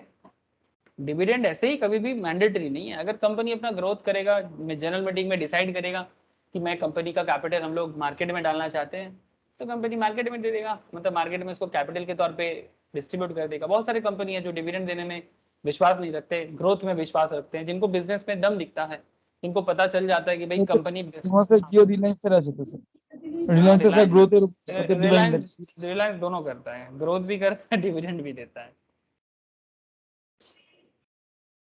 रिलायंस डिविडेंड भी देता है। স্যার ধরুন স্যার যে ডিভিডেন্ডটা ডিক্লেয়ার করছে যে এত পার্সেন্ট 20% 10% যাই দিল, সেই ক্ষেত্রে স্যার যদি সেটা মানে মার্কেটে 10% ছাড়া মানে যদি সেটা মানে কি বলে শেষ হয়ে যায় 10% ধরুন যাদের দেওয়ার দিয়ে দিয়েছে, তাহলে তারপরে তার পাবে না কেউ। तो अब नेक्स्ट डिक्लेरेशन में मिलेगा, जितना डिक्लेयर करेगा जिनको देना है उनको देगा, ठीक है, बाकी जिनको जिनको नहीं मिलेगा उनको नहीं मिलेगा। যাদেরকে দিতে হবে সেটা কি আগে থেকে ঠিক করে না, মানে এদেরকে এদের কিছু ডিভিডেন্ড দেবে? नहीं, मतलब जो शेयर होल्डर पहले से बना हुआ है कंपनी का, वो एक्स डेट पे डिपेंड करता है। शेयरहोल्डरদেরকেই শুধু आगे देবে, Obviously, पब्लिक तो दे सर। अरे पब्लिक मतलब क्या, जो कंपनी का शेयर होल्ड करेगा वही तो शेयर होल्डर है। হ্যাঁ, তারা তো সবাই পাবে তার মানে সেই ক্ষেত্রে। सबको मिलेगा, सबको मिलेगा। जो कंपनी का शेयर होल्डर रहेगा अप टू रिकॉर्ड डेट तक, रिकॉर्ड डेट से पहले एक डेट आता है उसको एक्स डेट कहते हैं, एक्स डेट तक जो भी कंपनी का शेयर परचेज करेगा उन सभी को डिविडेंड मिलेगा, लेकिन एक्स डेट के बाद और नहीं मिलेगा। तो रिलायंस में पूछ रहा था, रिलायंस का फाइनेंशियल्स में अगर चेक करेगा तो रिलायंस का dividend per share not bad and not a very good company, मतलब फॉर डिविडेंड पर्सपेक्टिव से, बट फिर भी खराब भी नहीं है। ये देख dividend per share 8 rupees per share dividend दिया है लेटेस्ट में, ठीक है, उससे पिछले साल में 7, उसके पिछले साल में 6.44, तो Reliance is also not very behind, but हाँ dividend return is not very popular for Reliance. Dividend Reliance का जो पॉपुलरिटी है उसके स्टॉक में जो ग्रोथ है सर, ठीक है, जो जिसको हम लोग कैपिटल गेन बोल सकते हैं, ठीक है, ये रिलायंस का एक स्पेशलिटी है। जैसे कि आप 5 साल में देख रहे हो कि कहाँ से कहाँ तक इसका जर्नी रहा है ना sir. Slow and steady, slow and steady, not very fast but steady growth है इसका। इसका बिजनेस मॉडल पे एक जेन्युइननेस दिखता है सर, ठीक है, मतलब हड़कंप नहीं मचता कि अभी गिर गया अभी उठ गया, ऐसा बहुत कम है, एक्सेप्ट जब मार्केट क्रैश करता है उसका अलग बात, ठीक है, मार्केट क्रैश का अलग रीजन होता है, ठीक है, और अदरवाइज आपको एक सिमिलर पैटर्न में कभी आप कभी डाउन कभी डाउन कभी आप, लेकिन अल्टीमेटली वो आप में जाएगा। इसका एक पैटर्न में हम फॉलो करते हैं, तो देखते हैं सर। এই দুদিন আগে যে শেয়ার মার্কেটে একটুখানি মানে পতনটা একটু বেশি হয়েছে না? हाँ, थोड़ा सेल प्रेशर ज़्यादा रहा है, बेसिकली करेंसी में बहुत ज़्यादा चला है सर, एक्चुअली करेंसी डिवैल्यूड हुआ है, इसके कारण कुछ हुआ है सर, ठीक है, थोड़ा सेल बुक रहा है। चल देख, फिर से मेरे को स्टॉक मार्केट में मत घसे, स्टॉक मार्केट में मत लेके चल, मैं उसी पे बात करना चालू करूंगा, कंपनी लो पढ़ाने दे। If a company declared dividend at the rate of 16% during the immediately preceding 3 financial year, then in case the company incur loss in the current financial year, it is permitted to declare interim dividend at a rate which is not higher than 60%. अगर पिछले 3 सालों का आपका average dividend मिला के 16% के अंदर है, तो आप अगर करंट ईयर में लॉस खाते हो ना, तो आप डिविडेंड दे सकते हो, बिकॉज आपके पास पुराना प्रॉफिट है, ठीक है। इंटरनल डिविडेंड कहाँ से दे सकते हैं उसके बारे में मैं आपको पहले ही बता के रखा। ना कॉन्सेप्ट इज दैट, बस एक चीज आपको ध्यान देना पड़ेगा, 16% क्रॉस करके आपका डिविडेंड नहीं जाना चाहिए, ठीक है, बस इस बात का ख्याल रखिएगा। मतलब 16% इन द सेंस, अगर पिछले 3 साल का एवरेज डिविडेंड 16% रहा है, तो आप अभी 16% से ऊपर जाके इंटरिम डिविडेंड डिक्लेयर नहीं कर सकते, ठीक है। The amount of dividend including interim dividend shall be deposited in a separate account maintained with the schedule bank within 5 days from the date of declaration. मतलब कंपनी जैसे ही declaration करता है, ठीक है, जैसे रिलायंस ने सॉरी एसबीआई ने आज डिक्लेयर किया ना, एसबीआई ने आज डिक्लेयर किया ना सर, आज 5 तारीख है ना, तो 5 तारीख को देखो एसबीआई ने क्वार्टर 4 रिजल्ट्स में डिविडेंड डिक्लेयर किया, तो अभी एसबीआई क्या करेगा, एसबीआई अपना इस डिविडेंड अमाउंट को, जितना अमाउंट उनका डिविडेंड का परसेंटेज में आता है सर, उतना डिविडेंड का अमाउंट उनको अलग बैंक अकाउंट में सबमिट कर देना पड़ेगा, ठीक है। The amount of dividend including interim dividend shall be deposited in a separate account maintained with a scheduled bank with 5 days from the date of declaration. All provisions which are applicable to the payment of dividend shall also apply in case of interim dividend. ठीक है sir, ये था interim dividend की कहानी. आगे बढ़े, बस आपका हाँ और ना का बाकी है सर, बोलो आगे बढ़े. Yes, sir. Final dividend. Sir, when the dividend is declared at the AGM of the company, it is known as final dividend. जब डिविडेंड AGM में डिक्लेयर होता है ना, वो फाइनल डिविडेंड होता है, याद रखिएगा. The rate of dividend recommended by the board cannot be increased by the member. जो बोर्ड ने बता दिया उसको मेंबर इंक्रीज नहीं कर सकता. तो चलो इंटरिम और फाइनल के बीच में थोड़ा फर्क भी देख लेते हैं. अच्छा डिफरेंस है interim dividend versus in final dividend. Interim dividend is declared and paid during an accounting year, that is before finalizations of accounts for the year. ठीक है. Final dividend is the dividend recommended by the board of directors and approved by shareholder at the company's AGM after the close of financial year. Announcement by the board of directors, recommended by board of directors and approved by shareholders. फर्क देख रहे हैं. Interim dividend का announcement director करता है, final dividend का recommendation board of director करेगा but approve share holder करेगा. Time of declaration before preparation of financial statement. Financial statement prepare होने से पहले ही आप बता देते हो. After preparation of financial statement के बाद आप फाइनल डिविडेंड बताते हो. Revocation, it can be revoked with the consent of all share holder. मतलब इसको रिवोक किया जा सकता है अगर शेयर होल्डर का राजी है तो. ठीक है, शेयर होल्डर राजी है तो हो सकता है. इट कैनॉट बी रिवोक्ड, इसको रिवोक नहीं कर सकते आप. ठीक है. Provisions in article of association, it is declared only when article specifically permit declaration. अगर आपका article of association AOA specifically आपको इंटरिम डिविडेंड के बारे में परमिशन देता है तो आप कर सकते हो, but it does not require any specific provision in the article. Ordinary matter है. ठीक है, शेयर होल्डर ने पैसा डाला तो डिविडेंड दो, इसके लिए कोई स्पेसिफिक रिक्वायरमेंट या आर्टिकल में डिक्लेरेशन का जरूरत नहीं है. ठीक है, फाइनल डिविडेंड के बारे में बोला sir. Classification based on nature of share does not require any specific provision in the article. Share के बारे में तो आपको पता ही है, एक होता है प्रेफरेंस शेयर, एक होता है इक्विटी शेयर. अब जैसी बात शेयर का हो जाता है ना, तो शेयर होल्डर को ही तो डिविडेंड मिलता है ना sir. Share holder gate dividend, लेकिन आप कैसे शेयर होल्डर हो, आप या तो प्रेफरेंस वाले बनोगे या फिर आप इक्विटी वाले बनोगे. सर प्रेफरेंस शेयर को क्यूमुलेटिव प्रेफरेंस शेयर भी हो सकते हैं, नॉन क्यूमुलेटिव भी हो सकता है. ये सब मैं आपको इसके पहले पिछले वाले चैप्टर्स में, चार्ट से पहले जो चैप्टर करा रहा था वहां पर मैंने बता दिया था. ठीक है, शेयर कैपिटल एंड डिवेंचर के चैप्टर के अंदर प्रेफरेंस शेयर क्या करते हैं, कितना तरह का प्रेफरेंस शेयर हो सकता है, मैं डिस्कस कर चुका है सर. तो cumulative preference share, non cumulative preference share. Cumulative है तो dividend accumulates unless it is paid in full. अगर क्यूमुलेटिव है, सारा डिविडेंड एक साथ एक्यूमुलेट होगा, जुगाड़ होगा, फिर जाके फुल पेड होगा. नॉन क्यूमुलेटिव में no arrears of dividend in future is payable. कोई एरियर नहीं रहेगा, no arrears of dividend in future is payable. जो भी होगा अभी दे दो. लेकिन क्यूमुलेटिव में अभी एक्यूमुलेट होते होते एक साथ मिलेगा, फुल मिलेगा. कोई एक्यूमुलेशन, क्यूमुलेटिव मतलब जोड़ जोड़ के होता है. ठीक है, और नॉन क्यूमुलेटिव मतलब जिसमें जोड़ा नहीं जाता, कोई एरियर नहीं रहता, पूरा पे कर दो अभी का भी. ठीक है, फ्यूचर के बारे में कुछ नहीं है. और इक्विटी शेयर होल्डर जो होते हैं ना, जो कंपनी का ट्रू ओनर होता है सर. प्रेफरेंस वाले क्या ट्रू ओनर नहीं होता? नहीं सर, ये प्रेफर्ड होते हैं. कंपनी को ये प्रेफरेबल बेसिस में पैसा देता है. से फॉर एग्जांपल कंपनी को बोल दिया कि 12% प्रेफरेंस शेयर, तो इनको 12% डिविडेंड दिया जाएगा. अगर कंपनी का ज्यादा बिजनेस होता है तो भी 12%, अगर कंपनी ने ज्यादा कम कमाया तो भी 12%. इक्विटी के केस में क्या है, कंपनी ज्यादा कमाएगा तो ज्यादा मिलेगा, कम कमाएगा तो कम कमाएगा, कुछ नहीं कमाएगा तो कुछ नहीं मिलेगा. ठीक है, that's why they are called true. इसीलिए तो ट्रू है, सुख दुख में हमेशा कंपनी के साथ. भले ही हम लोग जो शेयर मार्केट में इन्वेस्ट करते हैं, हम लोग एक्चुअली इक्विटी शेयर होल्डर ही होते हैं सर. जो नॉर्मल तौर पे हम लोग शेयर मार्केट में पैसा डालते हैं, we are basically equity share holder. भले ही आप तो सिर्फ अपने प्रॉफिट के लिए सोचते होंगे, लेकिन एक्चुअली आप ट्रू हो. Dividend dependent on dividend policy and the availability of profit. क्या बोला समझे ना? इक्विटी शेयर का dividend dependent on the dividend policy and the availability of profit after satisfying the rights of preference share holder.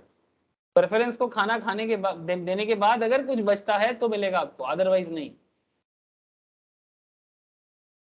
समझ में आ गया? Company preference से ज्यादा इक्विटी को ज्यादा पसंद करता है। क्यों? सुख दुख में होता है ना। लेकिन सर प्रेफरेंस वाले फिक्स रेट में देता है ना कंपनी को पैसा, तो कंपनी को जरूरत पे प्रेफरेंस शेयर भी इशू करना पड़ सकता है। ठीक है। इक्विटी शेयर का क्या है, उनको ठीक लगे तो आएगा, ठीक नहीं लगे तो नहीं आएगा। समझ में आ गया sir?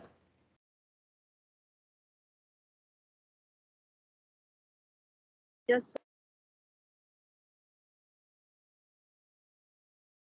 Provisions regarding declaration of payment and of dividend. Sir, according to section 123 subsection 1, dividend for any financial year shall be declared or paid from the following sources. बहुत ही वाइटल पॉइंट बताने जा रहा हूं। कहां से डिविडेंड डिक्लेयर करोगे? Source क्या होना चाहिए डिविडेंड डिक्लेयर का?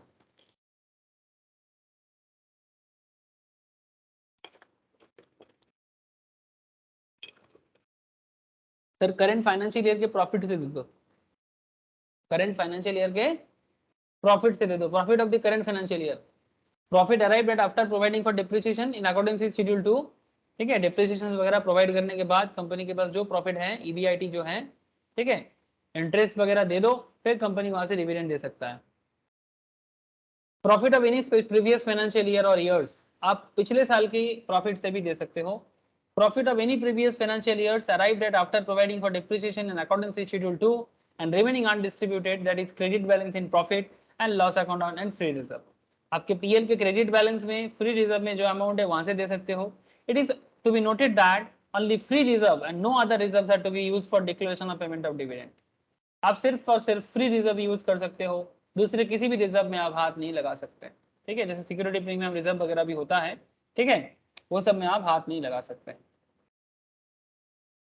फ्री रिजर्व क्या है? सेक्शन 2 सबसेक्शन 43, ये सब मैं पहले ही बोल के आया सर, तो पहले की मतलब बेसिक चैप्टर में ये सब बता गया। Free reserve, define the term free reserve to mean such reserve which are as per the latest audited balance sheet of a company are available for distribution as dividend. However, following items shall not be treated as free reserve. जैसे कि any amount representing unrealized gain, notional gain, revaluation of asset, revaluation reserve बनाया जाता है, whether shown as reserve or otherwise, इसको आप use नहीं कर सकते। Any change in carrying amount of an assets or liability recognized in equity, including surplus in profit and loss account on measurement of the assets or liability at fair value, ये सब नहीं आएगा। ठीक है, तो बेसिकली फ्री रिजर्व मतलब जो current financial year की ऑडिटेड बैलेंस शीट के हिसाब से डिविडेंड देने के लिए लायक है, उसी को फ्री रिजर्व बोला जाएगा, बाकी नहीं। और डिविडेंड हमेशा फ्री रिजर्व से ही देना पड़ेगा। नोशनल गेन क्या होता है? नोशनल मतलब मान लो होगा, नोशनल का मतलब होता है मान लो होगा। नोशनल प्रॉफिट मतलब इसको आप ऐसे बोल सकते हो, बजटेड या एस्टिमेटेड। ठीक है, जैसे कि मानो नोशनल, जैसे मानो कि आपका जो प्रॉपर्टी है कोलकाता में, आपका प्रॉपर्टी है इनकी। हाँ सर। आपने बहुत दिन पहले खरीदा था। Yes sir. फॉर एग्जाम्पल आपने उस टाइम पे 5 लाख से प्रॉपर्टी खरीदा था, एग्जाम्पल के तौर पे। आज अगर आप उस प्रॉपर्टी को बेचोगे, कितना पैसा आ सकता है? से फॉर एग्जाम्पल आपको 70 लाख आएगा। आई डोंट नो, मैं ऐसे ही अंधेरे में बता रहा हूँ। ठीक है, अब ये 70 लाख मिलेगा कि 80 लाख मिलेगा आपको क्या पता, लेकिन मिलेगा आसपास में। तो ये क्या हो गया? नोशनल। नोशन समझ में आ रहा है सर? Yes sir. तो नॉर्मली ये सब एसेट्स वगैरह के केस में, लायबिलिटी वगैरह के केस में नोशनल लॉस गेन को समझा जाता है। हो सकता है इतना प्रॉफिट होगा, हो सकता है इतना गेन होगा, आसपास में। তাহলে স্যার মেশিন এগুলোর উপরে ধরা হতে পারে। हाँ बोलो बोलो। মানে স্যার প্ল্যান্ট মেশিনারি এগুলোতে অ্যাসেট লায়াবিলিটি হিসেবে ধরতে পারবে স্যার সেক্ষেত্রে। हाँ मतलब बेसिकली जिसको फ्यूचर में सेल करके आपको कुछ प्रॉफिट आ सकता है, नहीं आ सकता है, दीज आर नोशनल गेन, तो वो सब नहीं आएगा सर। बेसिकली फ्री रिजर्व मतलब जो आपके पास पुराना है प्रॉफिट का जो पार्ट है, जिससे आप डिविडेंड डिक्लेयर कर सकते हो। लेकिन क्या है ना, कई बार हम लोग अगर आप लोग मैम के पास जब पार्टनरशिप वगैरह करोगे, ठीक है, तो मैम आपको सिखाएंगे, कंपनी अकाउंट्स में भी सिखाते हैं कि कैसे रिवैल्यूएशन रिजर्व बनाया जाता है। ठीक है, एसेट्स वगैरह के केस में पार्टनरशिप में आप लोग बचपन में भी किए होंगे। ठीक है, रिवैल्यूएशन ऑफ एसेट्स वगैरह, तो उससे रिजर्व क्रिएट होता है। बट वो सब रिजर्व को यहाँ पर काउंट नहीं कर पाएंगे। आपका डिविडेंड सिर्फ और सिर्फ फ्री रिजर्व से ही दे सकता है।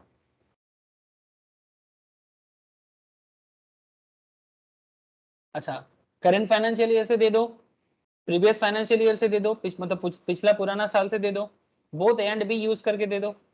Provisions of money by the government, provision of money by the government, अगर कुछ प्रोविजंस है, ठीक है, तो वहां से दे दो provisions of money by the government, money provided by central government और state government for the payment of dividend by the company in pursuance of guarantee given by government. Government ने गारंटी दिया भाई यहाँ से डिविडेंड दे सकते हो, तो वहां से दे सकते हो। Before declaration of any dividend, carried over previous losses and depreciation not provided in previous years are required to be set off against profit of the company for the current year. Dividend देने से पहले अगर कुछ पुराना साल का कोई depreciation है, अगर कोई लॉस है, तो उसको पहले एडजस्ट करो, फिर जाके डिविडेंड दो। In computing profits, any amount representing unrealized gain, notional gains or revaluation of assets, अभी बोल रहा था ना, and any change in carrying amount of an assets or liability on measurement of the assets or liability at the fair value shall be excluded। ठीक है, इस तरह का चीजों को क्या करना है, एक्सक्लूड करना चाहिए। हो सकता है का कोई जगह नहीं है, ठीक है। कैपिटल प्रॉफिट्स अकाउंट्स में इसको माना जाता है, ठीक है, अकाउंट्स में ये सब चीजों को वैल्यू किया जाता है, बट डिविडेंड देने के टाइम पे आपको एक्सक्लूड करने के लिए बोल रहा है।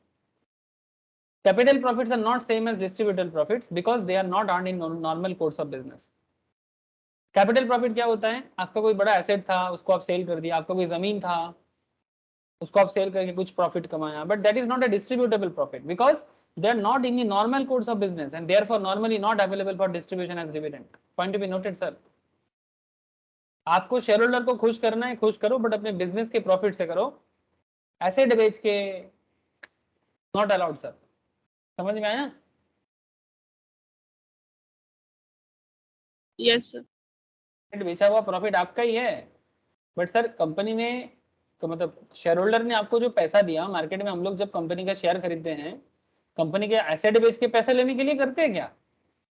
कंपनी बिजनेस करेगा, थैंक यू सर, बिजनेस करेगा, इनकम करेगा और उसका पार्ट हमें देगा, उसके लिए हम लोग पैसा देते हैं। कंपनी एसेट बेच के हमें देगा थोड़ी ना, इसके लिए हम लोग कभी किसी को पैसा देंगे। Need for providing for depreciation out of profit before declaring dividend. Dividend is an appropriation of profit, है ना, ये सब आप लोग बचपन में किए हो, पीएल अप्रो, पार्टनरशिप वगैरह में करने के टाइम पे आप लोग पीएल अप्रो वगैरह बनाते थे। तो डिविडेंड एक अप्रोप्रिएशन ऑफ प्रॉफिट है, मतलब प्रॉफिट तो हुआ है बट अभी इसको डिस्ट्रीब्यूट करना है, is an appropriation from revenue profit, therefore dividend should never be declared out of capital। this is also the reason for prohibition on issue of shares at a discount which you studied in the topic share capital and debenture। ये बात हो चुका है। depreciation is a notional estimate of the reduction in the value of an asset, है ना, depreciation भी तो estimated होता है ना सर, डेप्रिसिएशन का तो कोई hard and fast income tax वाले कुछ अपना रूल मेंटेन करता है, बट अकाउंटेंसी में डिप्रिसिएशन को मेजर करने का कुछ वैल्यूएशन तरीका होता है कि भाई कोई एसेट का कितना वैल्यू गिरा है, वो वैल्यूएशन मतलब अगर बड़ा वैल्यूएशन है तो उसको मेंटेन किया जाता है, या फिर थोड़ा सा स्टैंडर्ड देख के मेंटेन किया जाता है। तो नेचुरल वेरिएंट या नोशनल एस्टिमेटेड पे इतना वैल्यू गिरा होगा। फ्लक्स ऑफ टाइम, समय के साथ हर चीज का वैल्यू गिरता है, जो भी जमीन को छोड़ के। इंप्रूवमेंट्स इन टेक्नोलॉजी, टेक्नोलॉजी इंप्रूव हो गया तो पुराना वैल्यूएशन कम हो जाएगा। जैसे आप लोग फोन में करते हो ना, फोन लैपटॉप वगैरह में पुराना न्यू टेक्नोलॉजी आता है तो आपका फोन को ऐसा लगता है कि ये रद्दी हो गया है, रद्दी मतलब स्क्रैप टाइप का। If depreciation is not provided for, there will be two consequences. अगर आप डेप्रिसिएशन प्रोवाइड नहीं करते तो उसका दो प्रॉब्लम हो सकता है, मतलब दो इफेक्ट आ सकता है। The value of asset will be overstated in balance sheet, आपका एसेट का वैल्यू बैलेंस शीट में ज्यादा दिखेगा, यस और नो? यस इस तरह में, है ना। And the profit of current year will be overstated, ठीक है, और आपका करंट ईयर का प्रॉफिट भी ज्यादा दिखाएगा, ठीक है, बिकॉज आपने डिप्रिसिएशन को हटाया नहीं, तो आपका एक लॉस है या फिर आपका एक कैश, मतलब बेसिकली एक तरह का आपके प्रॉफिट को कम करेगा लेकिन वो ज्यादा दिखाएगा, ठीक है, जिसको हम लोग बोलते हैं ना सर फिक्स्ड एक्सपेंसेस वगैरह। डिप्रिसिएशन आपका एक फिक्स्ड एक्सपेंसेस है, अगर जैसे आपको मैं फाइनेंशियल्स में बताता रहता हूँ, से फॉर एग्जाम्पल ये रिलायंस का टोटल रेवेन्यू है, टोटल रेवेन्यू से आपको कुछ खर्चा माइनस करना पड़ता है, फिक्स्ड एक्सपेंसेस वगैरह माइनस करता है, sales less variable cost less मतलब contribution less fixed cost. Fixed cost में डिप्रिसिएशन एक पार्ट है, अगर आप उसको माइनस नहीं करोगे तो आपका प्रॉफिट हायर दिखेगा। तो ये सब चीजें हमें क्या करना चाहिए, ध्यान देना चाहिए। जैसे ये देखो, रेवेन्यू से वेरिएबल एक्सपेंस को हटाया, फिर वेरिएबल से जो भी आया, यहाँ पर ईबीआई टीडी आया, ईबीआई टीडी मतलब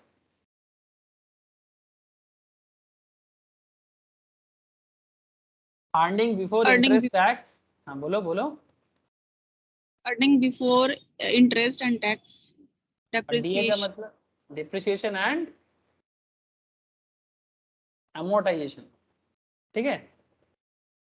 जैसे फिक्स एसेट्स का डिप्रिसिएशन होता है, मतलब इंटेंजिबल का डिप्रिसिएशन होता है, intangible like patent, goodwill, copyright, ये सब चीजों का अमोर्टाइजेशन होता है, उसका भी वैल्यू धीरे धीरे गिर सकता है ना। आपके पास एक जमाने में नोकिया का फोन हुआ करता था, उसका 2005 में नोकिया का फोन का गुडविल और 2022 में नोकिया का फोन का गुडविल क्या सेम है क्या? नहीं सर, वैल्यूएशन गिरा है ना नोकिया का, गुडविल नो वैल्यूएशन गिरा कि नहीं गिरा? हाँ बोलो। नोकिया का नामो निशान नहीं है शायद अभी मार्केट में। नहीं नहीं है, ऐसा नहीं है, नामो निशान है।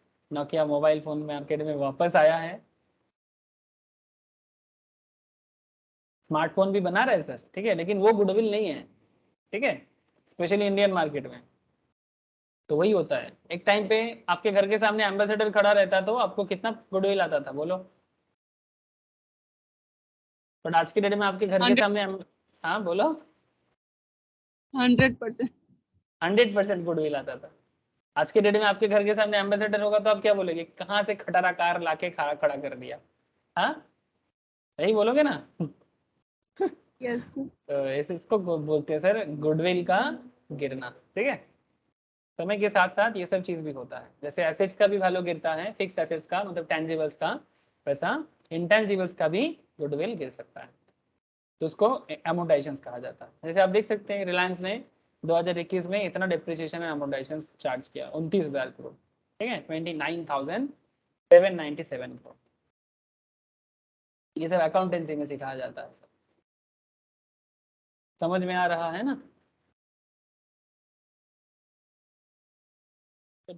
The notional estimate of reduction in the value of an assets, wear and tear, reflux of time, improvements in technology. if depreciation अगर आप नहीं करोगे तो आपको दो प्रॉब्लम दिखेगा। तो at the time of winding up of the company, अच्छा ठीक है, एक एक एक एक हाइपोथेटिकल केस लेते हैं। हाइपोथेटिकल मतलब मान लेते हैं, ठीक है, मतलब कल्पना कर लेते हैं, imagination. Let us take a hypothetical case where a company declares all the profits earned during any year is as dividend। जितना प्रॉफिट वो अर्न किया वो डिविडेंड दे देगा, ठीक है। At the time of winding up of the company, जब company बंद होगा, वाइंडिंग अप का मतलब क्या है, बंद हो जाना।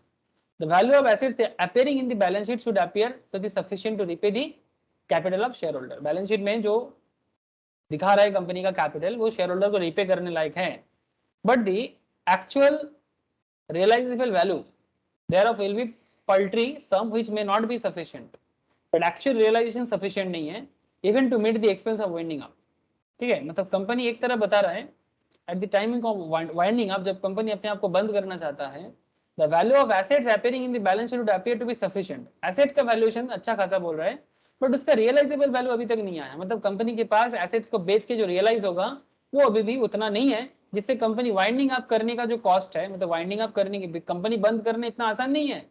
वाइंडिंग अप प्रोसेस में लीगल चार्जेस बहुत सारा चीज रहता है सर, वैल्यूएशन, सीए, ठीक है, बहुत सारे लोगों को फीस भर के तब जाके कंपनी, क्रेडिटर का पैसा, ठीक है, सप्लायर का पैसा, ठीक है, सबका पैसा, लोन होल्डर का पैसा, लोन प्रोवाइडर का, लेंडर का पैसा, तब जाके आप अपने कंपनी को बंद कर पाओगे। इतना आसान नहीं है, कोर्ट का पैसा, लॉयर्स का पैसा, बहुत खर्चा होता है, लेकिन कंपनी के पास एसेट्स बेच के इतना भी अभी रियलाइजेशन दिखाई नहीं दे रहा है जो कर सकता है। So this is because the company has failed to retain the amount of wear and tear in the value of asset by way of provisions for depreciation। Company ने क्यों फेल किया? बिकॉज कंपनी ने assets के depreciation का provisions maintain नहीं किया। In a way the company would have declared dividend out of capital which is prohibited. Company अपने capital से डिविडेंड डिक्लेयर नहीं कर सकता, प्रॉफिट को कैपिटल में ऐड करके वो नहीं बोल सकता कि भाई यहां से मैं डिविडेंड डिक्लेयर करूंगा। Hence the law mandates provisions for depreciation out of profit before declaration of dividend, ठीक है। इसलिए लॉ कहता है कि आप डिविडेंड डिक्लेयर करने से पहले डेप्रिसिएशन का प्रोविजंस बनाओ, ठीक है, प्रॉफिट से ही, उसके बाद आप डिविडेंड डिक्लेयर करो। इसलिए कंपनी अपने कैपिटल से डिविडेंड नहीं दे सकता। ठीक है सर, लीगली फंस जाओगे। ठीक है, तो ये नॉर्मली तब होता है जब इंसॉल्वेंसी प्रोसेस चलता है, जब कंपनी वाइंडिंग अप प्रोसेस में चलता है। ठीक है, as a chartered accountant, as a company secretary, आप लोग जब वाइंडिंग अप प्रोसेस में रहोगे ना, बड़े कंपनी के साथ जुड़े रहोगे, ठीक है, बिग 4 या कोई भी बड़े चार्टर्ड फर्म या कंपनी, ठीक है, जो ये सब फाइनेंशियल सर्विसेज का जुड़ा हुआ है, तब आपको समझ में आ जाएगा कि किस तरह से ये खेल रियल में होता है। बट ये सब प्रोविजन अभी से जान के जाओगे तभी ना आपको बड़े टीम के साथ कनेक्टेड रखेगा ना सर। ठीक है, टीम का हिस्सा बनने के लिए नॉलेज बहुत जरूरी है। एग्जाम्पल देखते हैं। Shreyas machines limited owns a plot of land, ठीक है, which was purchased long before, ठीक है, as the property rates are going up, it is decided to revalue the plot at the fair value, which is moderately 10 times of the original price, thus resulting in the revaluation profit of 20 lakh। revaluation profit कितना बता रहा है जमीन का? 20 lakh. The board of director is keen to utilize this 20 lakh along with the free reserve of 24 lakh। मतलब company के पास 24 लाख का free reserve है और रिवैल्यूएशन प्रॉफिट आया 20 लाख का, for declaration of dividend at the forthcoming annual general meeting to be held on 20th September 2019। But according to the provision to section 123 subsection 1 clause A, क्या company ये 20 लाख को use कर पाएगा dividend declaration के लिए? No sir. No sir. Revaluation हाँ अब बोलो। नहीं कर सकता, यूज नहीं कर सकता। इसको यूज नहीं कर सकता। ठीक है, ये एक नोशनल कॉन्सेप्ट है। ठीक है, जब तक इसको रियलाइज नहीं हो जाता तब तक इसको कंपनी प्रॉफिट में ट्रांसफर ही नहीं कर सकता। ठीक है, तो ये नोशनल मैटर में आप इस तरह से सिर्फ बैलेंस शीट के बेसिस पे, ठीक है, सिर्फ पीएल के बेसिस में आप ऐसे नहीं कर सकते।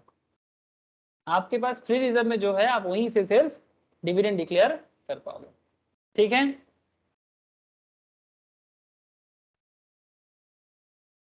ये बोलते हैं जानकार बनो सतर्क रहो। ठीक है, transfer of reserve, transfer to reserves, transfer of profits to reserve of any financial year has to be left to the description of the company.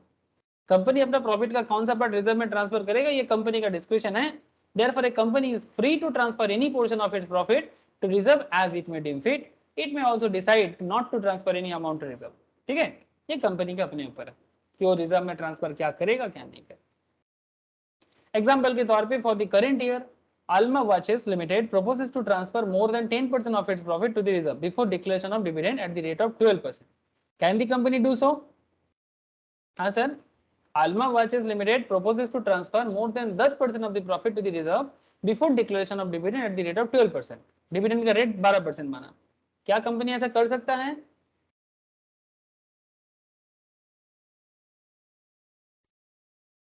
Yes, क्यों नहीं कर सकता? दे सकता है।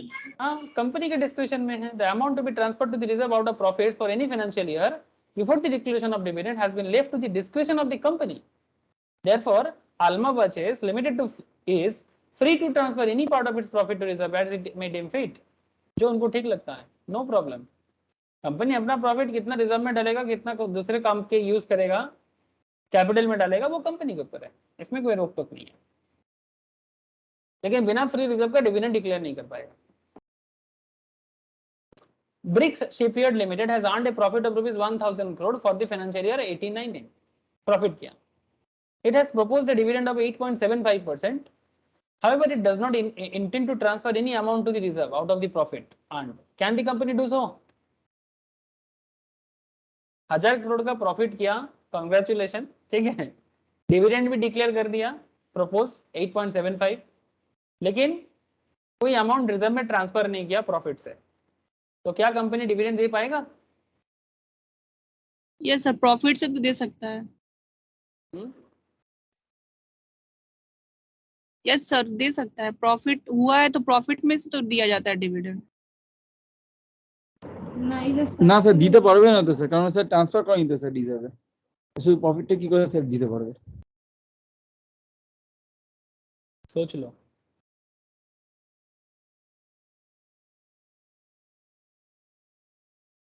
$1000 करोड़ फाइनेंशियल ईयर 18-19 में कंपनी के पास प्रॉफिट हुआ, अर्न किया, प्रपोज किया 8.75%। It does not intend to transfer any amount to reserve. Intention नहीं है out of profit earn, can the company do so? The amount to be transferred to reserve out of profits for any financial year has been left to the description of the company. ये तो हम लोगों ने देखा। The company is free to transfer any part of its profit to reserve as it may deem fit, or it may even not transfer any profit to the reserve if it is deemed appropriate before the declaration of dividend. ठीक है? Now question is that thus BRICS Shipyard Limited is justified in its action if it does not transfer any amount of profit to the reserve. मतलब कहने का मतलब है question क्या पूछा था वो तो समझे। क्वेश्चन क्या बोला था? क्वेश्चन बोला था कि अगर वो ट्रांसफर नहीं करना चाहता है तो क्या कर पाएगा? प्रपोज किया डिविडेंड, ठीक है, डिविडेंड प्रपोज किया, कोई बात नहीं, लेकिन ये रिजर्व में प्रॉफिट ट्रांसफर नहीं करना चाहता, कैन कंपनी डू सो? तो कंपनी के ऊपर डिपेंड करता है कि वो ट्रांसफर करेगा या नहीं करेगा। थैंक यू सर, वही तो बात है, यही इस क्वेश्चन का थोड़ा सा घुमा हुआ बात। ऐसा लग रहा है ना कि डिविडेंड प्रपोज कर दिया, अरे डिक्लेयर थोड़ी किया।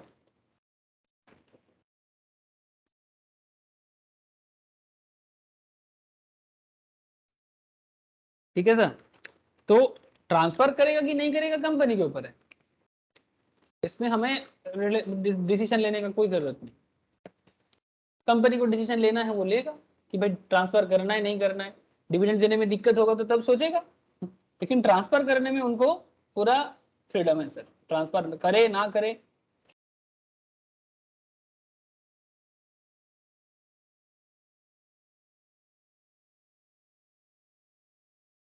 ডিক্লারেশন অফ সেটা ডিভিডেন্ড আমার हाँ ट्रांसफर ना করলেও দিতে পারবে। ट्रांसफर ना करेगा भी दे सकता, अगर पुराना रिजर्व में है पैसा तो देगा, उसमें क्या। পুরো রিজার্ভে যেটা থাকবে তোমার সেই পার্সেন্টেজে পাবে। हाँ ऑब्वियसली, अगर जितना वो प्रपोज किया अगर उसके पास है फ्री रिजर्व में तो देगा, अदरवाइज नहीं दे पाएगा। लेकिन ट्रांसफर करना ना करना तो कंपनी का डिस्क्रिप्शन है ना। হ্যাঁ, এর পাশে ধরুন মানে এটা ম্যান্ডেটরি যে এটা ট্রান্সফার করতেই হয়, করলে তাহলে সুবিধা কি দিতে পারবে, ওর উপরে সিওর হয়ে গেল। ट्रांसफर करना मैंडेटरी नहीं है, ट्रांसफर करना कितना ट्रांसफर करेगा कब करेगा कंपनी के ऊपर है, लेकिन डिविडेंड देने के टाइम में फ्री रिजर्व से देना, सिंपल। হ্যাঁ, declaration of dividend when there is an inadequacy और एब्सेंस ऑफ प्रॉफिट्स। चलो देख लेते हैं, आपका सवाल का जवाब मिल जाएगा। इनएडिक्वेसी मतलब पर्याप्त नहीं है, अपर्याप्त, मतलब हम लोग बंगाली में बोलते हैं पर्याप्त नय, তাই তো বাংলায় কি বলি আমরা? पर्याप्त अमाउंट नहीं, ठीक है, मतलब नॉट सफिशिएंट, इनसफिशिएंट, ठीक है, या नॉट सफिशिएंट, थोड़ा और टफ इंग्लिश में इनएडिक्वेसी, ठीक है। जो समझना है समझो sir. Where in any year there are no adequate profits for declaring dividend, the company may declare dividend out of the profit of any previous year transferred by it to the free reserve only in accordance with the procedure laid down in Rule 3 of Companies Rule 2014, Declaration and Payment of Dividend. Free reserve का मतलब मैं आपको पहले बता दिया, means such reserves which as per the latest audited balance sheet of a company are available for distribution as dividend. Free reserves as per the latest audited balance sheet of a company are available for distribution as dividend. Free reserve से ही आप distribute कर सकते हो dividend. Free reserve के बारे में आपको पहले ही मैं बात कर चुका, एक second.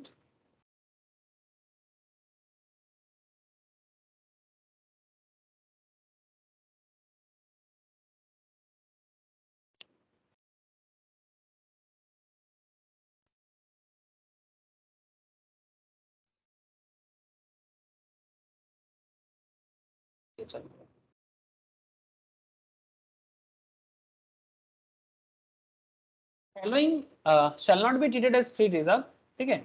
Any amount representing unrealized gain, notional gains, revaluation assets, ये सब को हमको फ्री रिजर्व से आउट करना है, एक्सक्लूड करना है, ठीक है, ये तो पता ही आपको ना, ठीक है। Any change in carrying amount of an assets of a liability recognized in equity including surplus in profit and loss account on measurement of the assets or liability at the fair value under Rule 3 such declaration shall be subject to the following condition। चलो sir मैं आपको 3 condition सिखाऊंगा, ध्यान से सुनिएगा, ध्यान से पढ़िएगा, ठीक है, बहुत ही इंटरेस्टिंग एक चीज बता रहा हूँ। 3 कंडीशंस के ऊपर बेस करके आप डिक्लेयर कर सकते हो, ठीक है। Under rule 3 such declaration shall be subject to the following condition. अगर आपके पास सफिशिएंट या इनएडिक्वेट प्रॉफिट है तो। पहले कंडीशन 1, ठीक है। कंडीशन 1 क्या है? The rate of dividend declared shall not exceed the average of the rate at which dividend was declared by the company in the immediate preceding 3 years. ये तो आपको पहले ही बोला था, 16% का एग्जांपल दिया था कि अगर करंट ईयर में प्रॉफिट नहीं हुआ है, लॉस हुआ है, तो कंपनी पिछले साल का जो 3 साल का जो डिविडेंड है उसका जो एवरेज डिविडेंड अमाउंट है उससे ज्यादा डिविडेंड डिक्लेयर नहीं कर सकता। तो rate of dividend less than equals to RD1, RD2, RD3 divided by 3, ठीक है। मतलब rate of dividend year 1, year 2, year 3 divided by 3, ठीक है। तो 3 साल के एवरेज डिविडेंड जो भी आपका था पिछले 3 साल का, उसका एवरेज के नीचे ही आपको डिविडेंड या उसके इक्वल दे देना पड़ेगा, उससे ज्यादा डिविडेंड आप नहीं दे सकते अगर करंट ईयर में आपका सफिशिएंट प्रॉफिट नहीं है या आपका इनसफिशिएंट प्रॉफिट है या लॉस है तो। Where RD1, RD2, RD3 are rates at which dividend was declared by the company in the immediately preceding 3 years. However, this condition shall not apply if the company has not declared any dividend in each of the 3 preceding financial year. अगर पिछले 3 साल में company ने dividend declare किया ही नहीं था तो company ये प्रोविजन अप्लाई, कंडीशन 1 अप्लाई कर पाएगा? हेलो, नो, नहीं कर पाएगा ना सर। तो फिर कंपनी रेट को- क्या, हाँ, डिविडेंड बोलो। का रेट क्या रखेगा? तब कुछ भी रख सकता है अपने मन से। नहीं तो कंडीशन 2 में आना पड़ेगा ना। देखो अपने मन से थोड़ी। The total amount to be drawn from such accumulated profit shall not exceed 10% of its paid up share capital. Condition 2. The total amount to be drawn from such accumulated profits shall not be exceed 10% of its paid up share capital and free reserve as appearing in the latest audited financial statement. ठीक है? In other words, थोड़ा सा घुमा के बोले तो,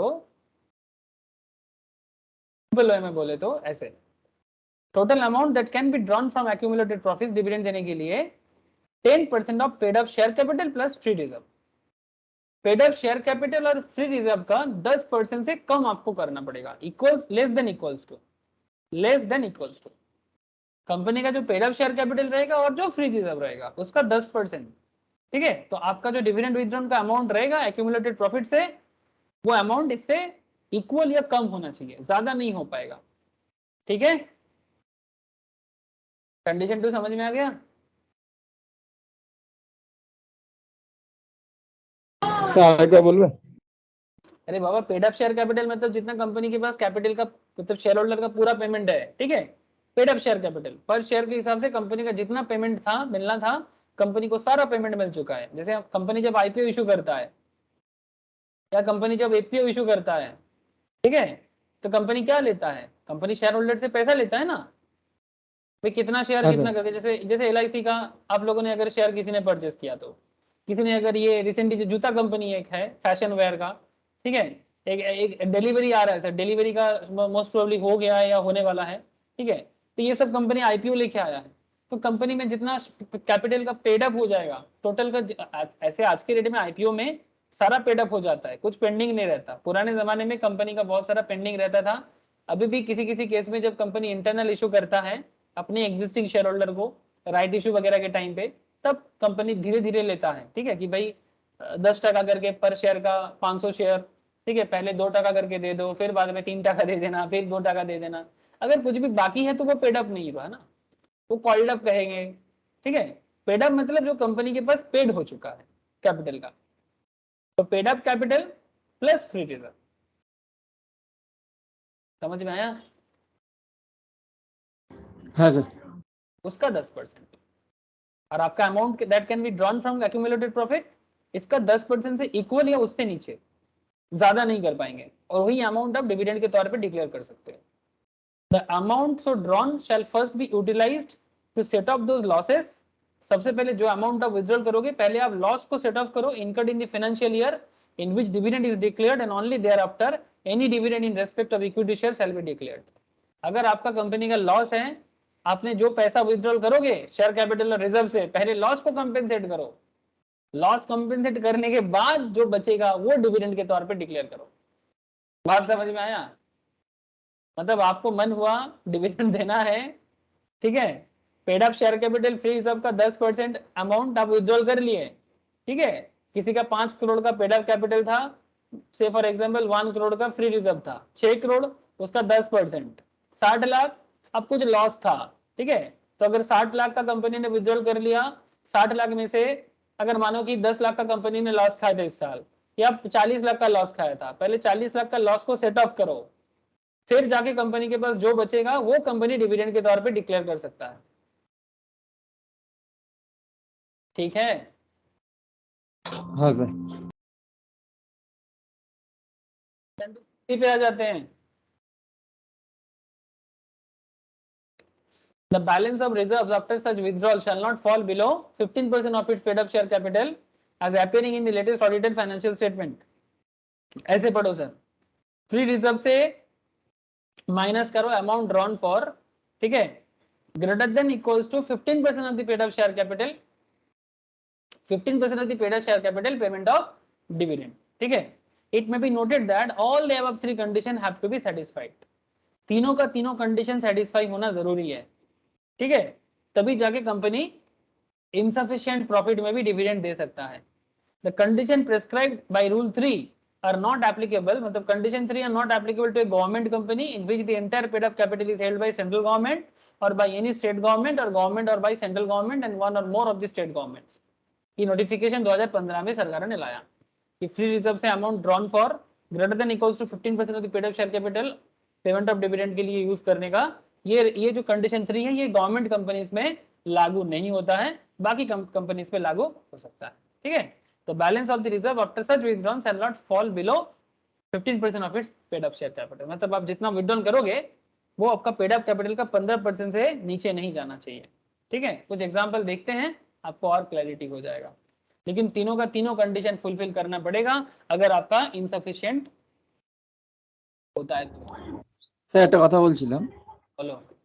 এই যে স্যার কন্ডিশন 1 এ যে বলতে স্যার ধরুন ওই ইয়ারে যদি না হয় তার আগে তিনটে ইয়ারে যে পার্সেন্টেজ আছে সেটা দেখতে হয়, আর যে তিনটে না থাকে তাহলে সেক্ষেত্রে সেটা অ্যাপ্লাই হবে না। এবার স্যার তিনটের মধ্যে দুটো আছে তো একটা নেই, তাহলে কি হবে? সেই ক্ষেত্রেও তো হবে না। देख ले क्वेश्चन कराने ना, इसलिए क्वेश्चन इसलिए कराएंगे। देख, Capricorn industries limited has paid up capital 200 lakh, ठीक है, एक्यूमुलेटेड रिजर्व अभी तक का 240 लाख, जुगाड़ होके रिजर्व बना है 240 का, ठीक है। अब 30 लाख का लॉस खाया 2020 के 31 मार्च में। सुन लो सर,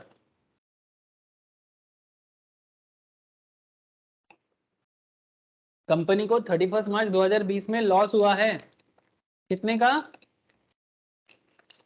30 लाख का, 30 लाख का। Dividend was declared at the following rates during the 3 immediately preceding year. आपका डिविडेंड का रेट क्या होना चाहिए? Year 1, year 2, year 3। तो फॉर एग्जांपल आपका पिछले 3 साल का ईयर 1 में 9%, ईयर 2 में 10%, ईयर 3 में 12%, which is the maximum rate at which the company can declare dividend for the current year. किस रेट में कर सकता है? मैक्सिमम रेट जिस रेट में कंपनी डिविडेंड, हाँ 10.30 এরকম হবে, एवरेज करना पड़ेगा, है ना सर? हाँ सर। So average करके देखो, in the given case Capricorn Industries Limited has not made adequate profit during the current year ending 31st March 2020, but it will still wants to declare dividend. Let us apply the condition 9 plus 10 plus 12 divided by 3, average rate हो जाएगा 10.3, ठीक है। एक जवाब तो आपको मिल गया। Therefore the rate of dividend shall not exceed 10.3, that is 10.3 of paid up capital is कितना? आपका पेड अप कैपिटल 200 लाख है, पेड अप कैपिटल का 10.3% कितना हुआ? 20.6 लाख। इतना आप डिविडेंड दे सकते हो सारे के सारे शेयर होल्डर को। इसको अभी देखो कि पर शेयर होल्डर को कितना मिलेगा, ठीक है। नंबर ऑफ शेयर से डिवाइड करोगे तो डिविडेंड पर शेयर निकल जाएगा, उसमें क्या है।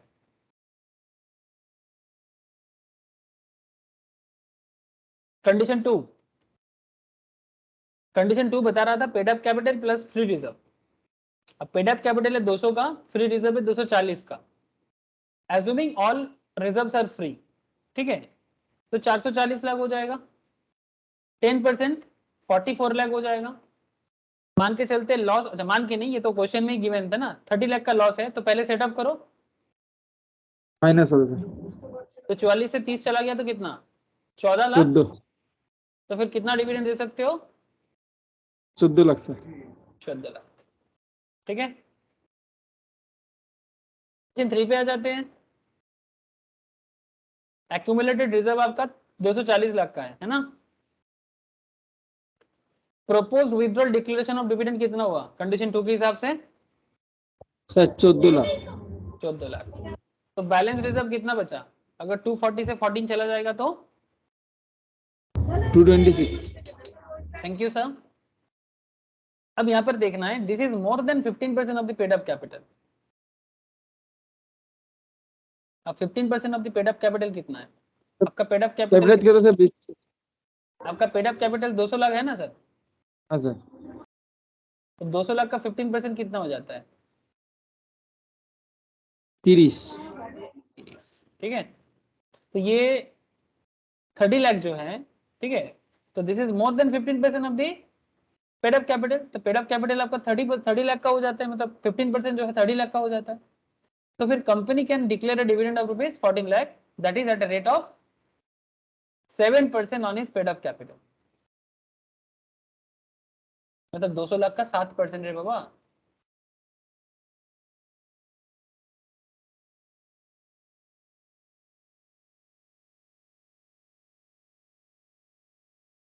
পার্সেন্টটা কেন হয়ে গেল স্যার? हाँ बोल।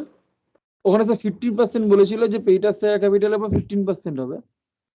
पेड अप शेयर कैपिटल है 15%, मतलब क्या बोला था? प्रोविजंस क्या बोला था?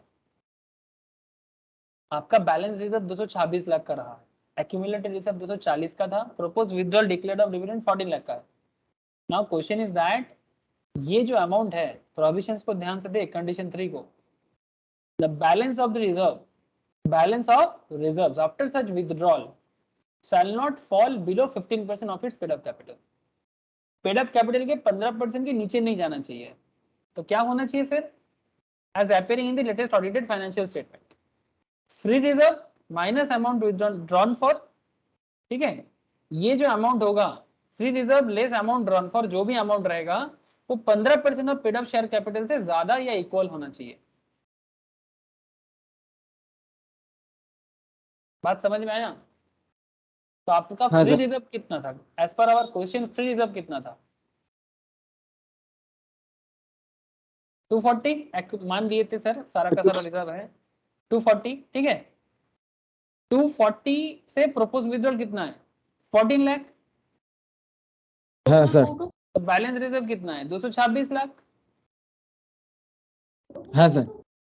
अब आपका पेड अप कैपिटल का 15% कितना है? 30 लाख। तो आपका बैलेंस रिजर्व उससे ज्यादा हुआ कि नहीं हुआ? 15% से ज्यादा हुआ ना? 15% इक्वल और मतलब greater than equals to. Sir বেশি হয়েছে স্যার 226 তো। हाँ, तो फिर आपका ये जो 14 लाख का जो प्रोविजन है आप उसको दे सकते हो, मतलब ये जो 14 लाख आप विथड्रॉ कर रहे हो वो आप दे सकते हो, दिस इज परमिसेबल। लेकिन अगर ये 226 लाख इस 30 लाख से कम हो जाता, ठीक है, তো তখন তো 30 লাখটাই হতো ভ্যারি, মানে হতেই তো না तब आपको সেক্ষেত্রে। ये 14 लाख का नहीं देता डिविडेंड पेमेंट के लिए, ठीक है। अभी इस केस में आपका पेड अप कैपिटल का 200 लाख का 14 लाख, ठीक है। The company can declare a dividend of rupees 14 lakh, that is a rate of 7% on its paid up capital, that is 200।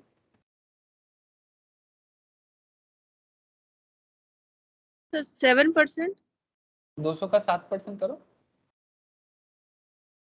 ও মানে স্যার ওটা yes, ধরে sir। যে 14 লাখ যেটা হচ্ছে সেটা যে 7% করলে তবে 14 লাখ আসছে, সেরকম এটা हाँ, হিসাব করে। 200 का 14 लाख আমি डिवाइडेड স্যার बाई 200 करो, আমি স্যার ওটাই 7%। বলি 7% স্যার করতে গেল, ওটার জন্য বুঝতে পারিনি বলে আপনাকে বললাম। আমি পুরোটা ব্যাপারটা বুঝেছিলাম কিন্তু 7% এর জন্যই জিজ্ঞেস করলাম। है।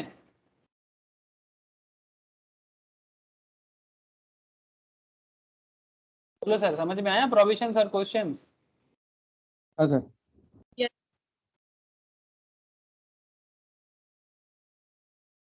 Similarly, यहाँ पर और एक क्वेश्चन है, Cipra Sugar Mills Limited has been regularly declaring dividend at the rate of 20% on its equity shares for the past 3 years. However, the company has not made adequate profit during the current year ending 31st March 2020.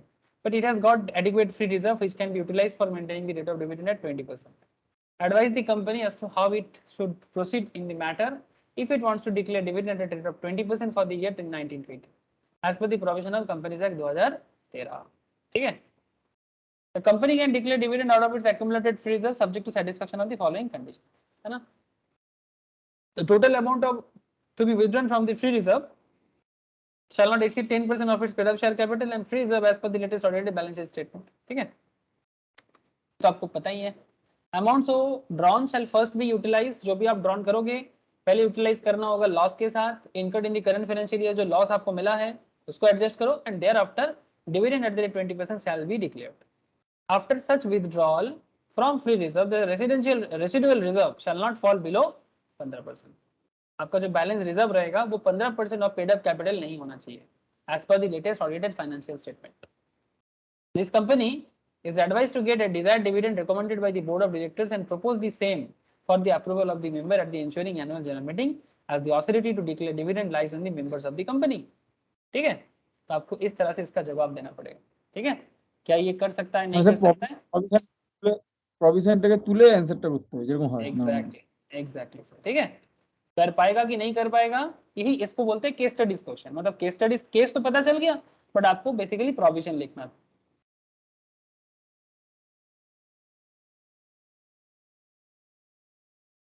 Depositing of amount of dividend in terms of section 123 subsection 4, the amount of the dividend including interim dividend shall be deposited in a separate account maintained with the scheduled bank. This is to be done within 5 days from the date of declaration of dividend. ये तो आपको पता है. The authorized and paid up share capital of Avantika Ayurvedic Product Limited is 50 lakh divided into 5 lakh equity shares of rupees 10 each. तो 50 lakh shares है, sorry 50 lakh dividend है, 5 lakh equity share में छोड़ोगे, मतलब डिस्ट्रीब्यूट करोगे तो पर शेयर होल्डर को 10% करके मिलेगा. At its annual general meeting held on 24 September 2019, the company declared a dividend of ₹2 per share by passing an ordinary resolutions. ठीक है, the amount of dividend must be deposited in a scheduled bank in a separate account latest by 29 September 2019. ठीक है, जो भी amount होगा company का वो company को क्या करना है, सेपरेट बैंक अकाउंट में 5 दिन के अंदर, डिक्लेरेशन के 5 दिन के अंदर डाल देना पड़ेगा. पेमेंट ऑफ डिविडेंड का क्या है sir, section 123 subsection 5, provisions regarding payment of dividend. Dividend shall be payable only to registered share holder और टू हिज ऑर्डर और टू हिज बैंकर. ठीक है, in case a share holder informs the company to pay dividend to a particular banker and the payment is so made by the company and then it shall deem to be made to the share holder himself. अगर company बोलते कि आप मेरे behalf में मेरे bank को दे दो तो बैंक को दिया जाए. परचेजर, एक्चुअली बैंक बहुत केस में ट्रस्टी का काम करता है, तो इनके इन दैट केस बैंक को भी दिया जाता है. बैंक बाद में अपने मतलब अकाउंट होल्डर को दे देगा.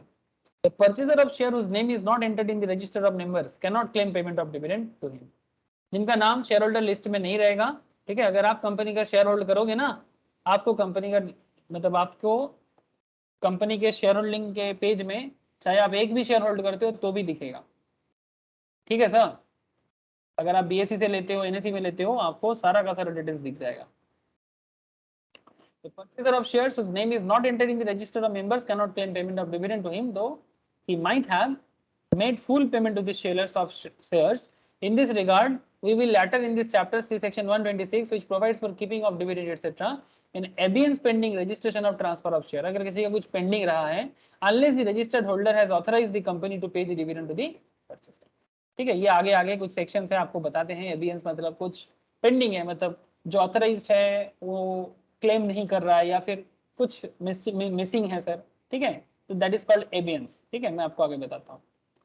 Director of east west limited proposed dividend 15% on equity shares for the financial year 17-18. The company announced 28 September 2018 as the record date for the payment of dividend. record date से पहले आता है ex date. उस दिन तक जो लोग भी कंपनी का शेयर होल्ड करेगा उनको डिविडेंड दिया जाता है, इसलिए record date is a very vital date. ठीक है, the company announced 28 September 2018 as the record date for the payment of dividend. The dividend was approved in the annual general meeting held on 30 September 2018. Mister Binoy was the holder of 2000 equity shares on 31st March 2018, but he transferred the share to Mr. Mohan, whose name has been entered in the register of member on 18th June 2018. Who will entitled to above dividend? किसको मिलेगा ये dividend? Record date है 28 September 2018.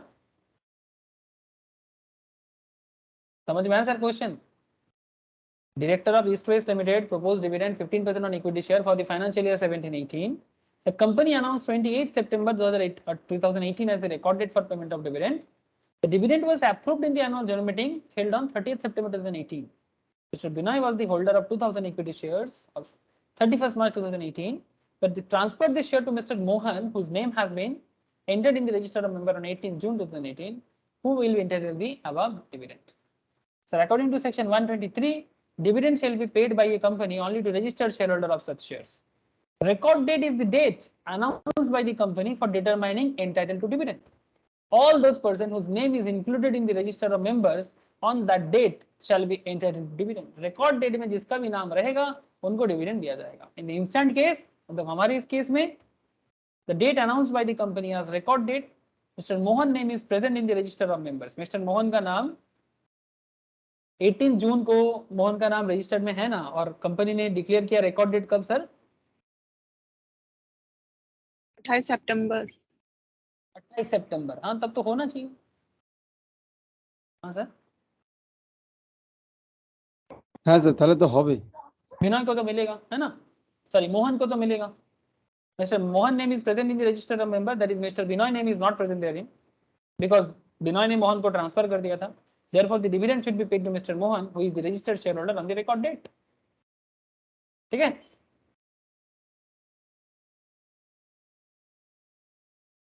समझ गए sir record date का value? Sir record ডেটের অবধি থাকলে তখনই তো পাবে সেই ক্ষেত্রে. रिकॉर्ड डेट में जिसका नाम रहेगा उसी को डिविडेंड मिलेगा. अगर पहले ट्रांसफर कर देता तो उसको मिलता, रिकॉर्ड डेट के पहले कर देता तो.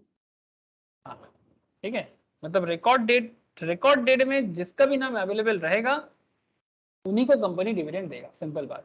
अब ट्रांसफर का प्रोसेस जो भी रहेगा वो करने दो अपने बीच में, लेकिन रिकॉर्ड डेट में नाम जिसका रहेगा उसको ही मिलेगा.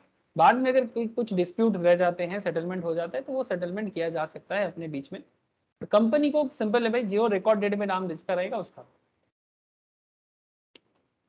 The board of directors of Som Mechanical Toys Limited proposed a dividend of 12% on equity share for the financial year 1920. The same was approved at the annual general meeting of the company held on 25th June 2020. Mr. Nitin Jha was holding 1,000 equity shares as on 31st March 2020, but the same were transferred by him to Mr. Raj, whose name was registered on 20th April in the register of members. Company ने कब propose किया? Record date कुछ बोला?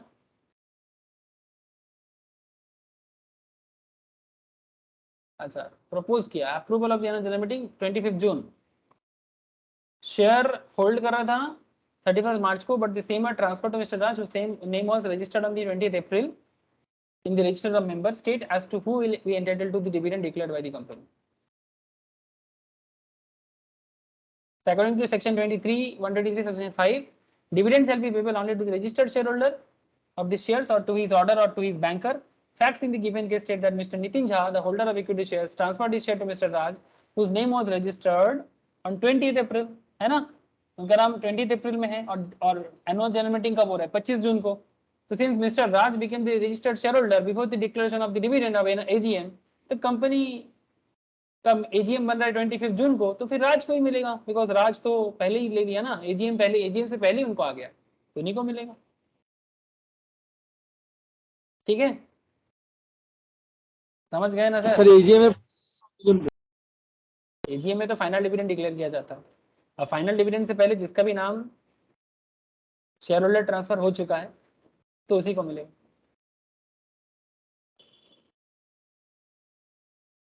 AGM के एक दिन पहले तक टाइम रहता है रजिस्टर में रिकॉर्ड रहने का नॉर्मली. हाँ, एक्स डेट तक रहता है.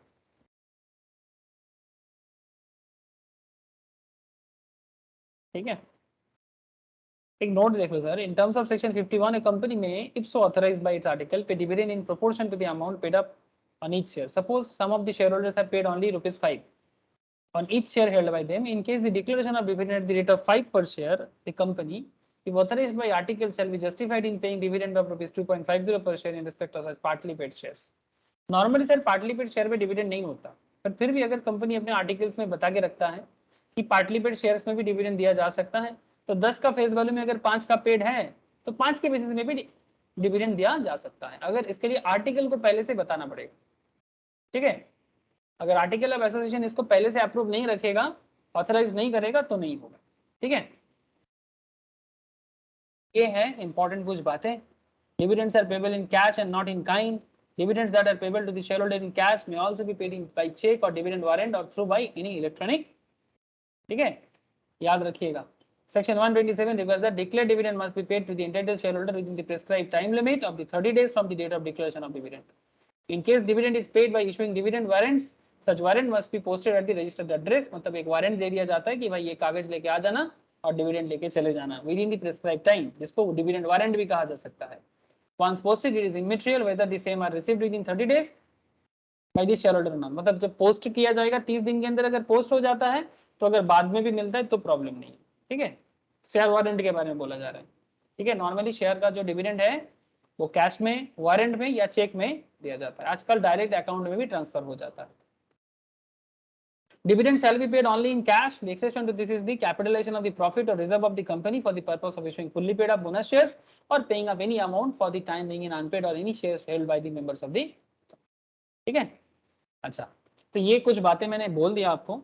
अब कुछ पॉइंट्स है जो आपको थोड़ा सा एक बार गो थ्रू कर लेना चाहिए, ठीक है। Cash, cheque, warrant, electronic mode, इस तरह का कुछ पॉइंट्स है, ठीक है, तो थोड़ा सा डिटेल्स में मुझे बात करना चाहिए। अनपेड डिविडेंड अकाउंट के बारे में बात करना चाहिए। अगर सेक्शन 8 कंपनीज है तो सेक्शन 8 कंपनीज में डिविडेंड नहीं होता, मतलब जो एनजीओ है या क्या बताएं सर, नॉन प्रॉफिट ऑर्गेनाइजेशन है, उनके केस में डिविडेंड नहीं होता। अनपेड डिविडेंड अकाउंट क्या होता है, ठीक है। डिविडेंड अगर कोई क्लेम नहीं करता तो उसको इन्वेस्टर प्रोटेक्शन फंड में, एजुकेशन एंड प्रोटेक्शन फंड में ट्रांसफर किया जाता है, ठीक है। और अगर डिविडेंड कोई नहीं देता, मतलब डिविडेंड का जो भी रूल्स रेगुलेशंस है अगर उसको फॉलो नहीं करता तो पनिशमेंट होता है। Punishment for failure to distribute dividend within 30 days. अगर आप 30 दिन के अंदर नहीं करते हो तो आपको पनिशमेंट किया जाएगा। पनिशमेंट का रूल्स एक बार देख लेते हैं, बाकी मैं नेक्स्ट क्लास पे आपको बाकी डिटेल्स में भी बता दूंगा, ठीक है। या फिर इसका कनेक्टेड क्लास है तो मैं आपको वो भी शेयर कर सकता हूँ। In case a company fails to pay declare dividends और fails to post dividends warrant within 30 days of declaration, following punishments are there. Every director of the company shall be punishable with imprisonment of up to 2 years। Director को 2 साल का jail, up to 2 साल का jail. He is knowingly a party to the default, अगर वो जानबूझ के किया है, and shall also be pay minimum fine of 1000 for every day during which default continues। जब तक गलती नहीं सुधारा जाएगा, जितना दिन गलती होगा 1000 टका पर डे के हिसाब से। Company shall be liable to pay simple interest at the rate of 18% per annum during the period for such default continues। अगर आपने डिफॉल्ट मतलब डिविडेंड टाइम पे नहीं दिया या जो भी बात है अगर आपने नहीं किया डिक्लेयर करके, 18% सिंपल इंटरेस्ट में जितना दिन डिविडेंड मतलब डिफॉल्ट कंटिन्यू रहेगा आपको उस मेंबर को देना पड़ेगा, ठीक है। कुछ एग्जेम्पशंस भी है कि किसको किसको डिविडेंड का जो भी रूल्स रेगुलेशंस फॉलो ना करने से एग्जेम्प्ट किया जाता है, उसके बारे में भी एक लंबा लिस्ट है, ठीक है। आप लोगों को मैं नेक्स्ट क्लास में इसका सारा डिटेल्स समझा दूंगा, ठीक है। सेक्शन 127 अगर ये हो जाए तो फिर ये नोट्स मैं शेयर कर देता हूँ आपको, घर पे प्रैक्टिस के लिए क्वेश्चंस मिल जाएगा, ठीक है।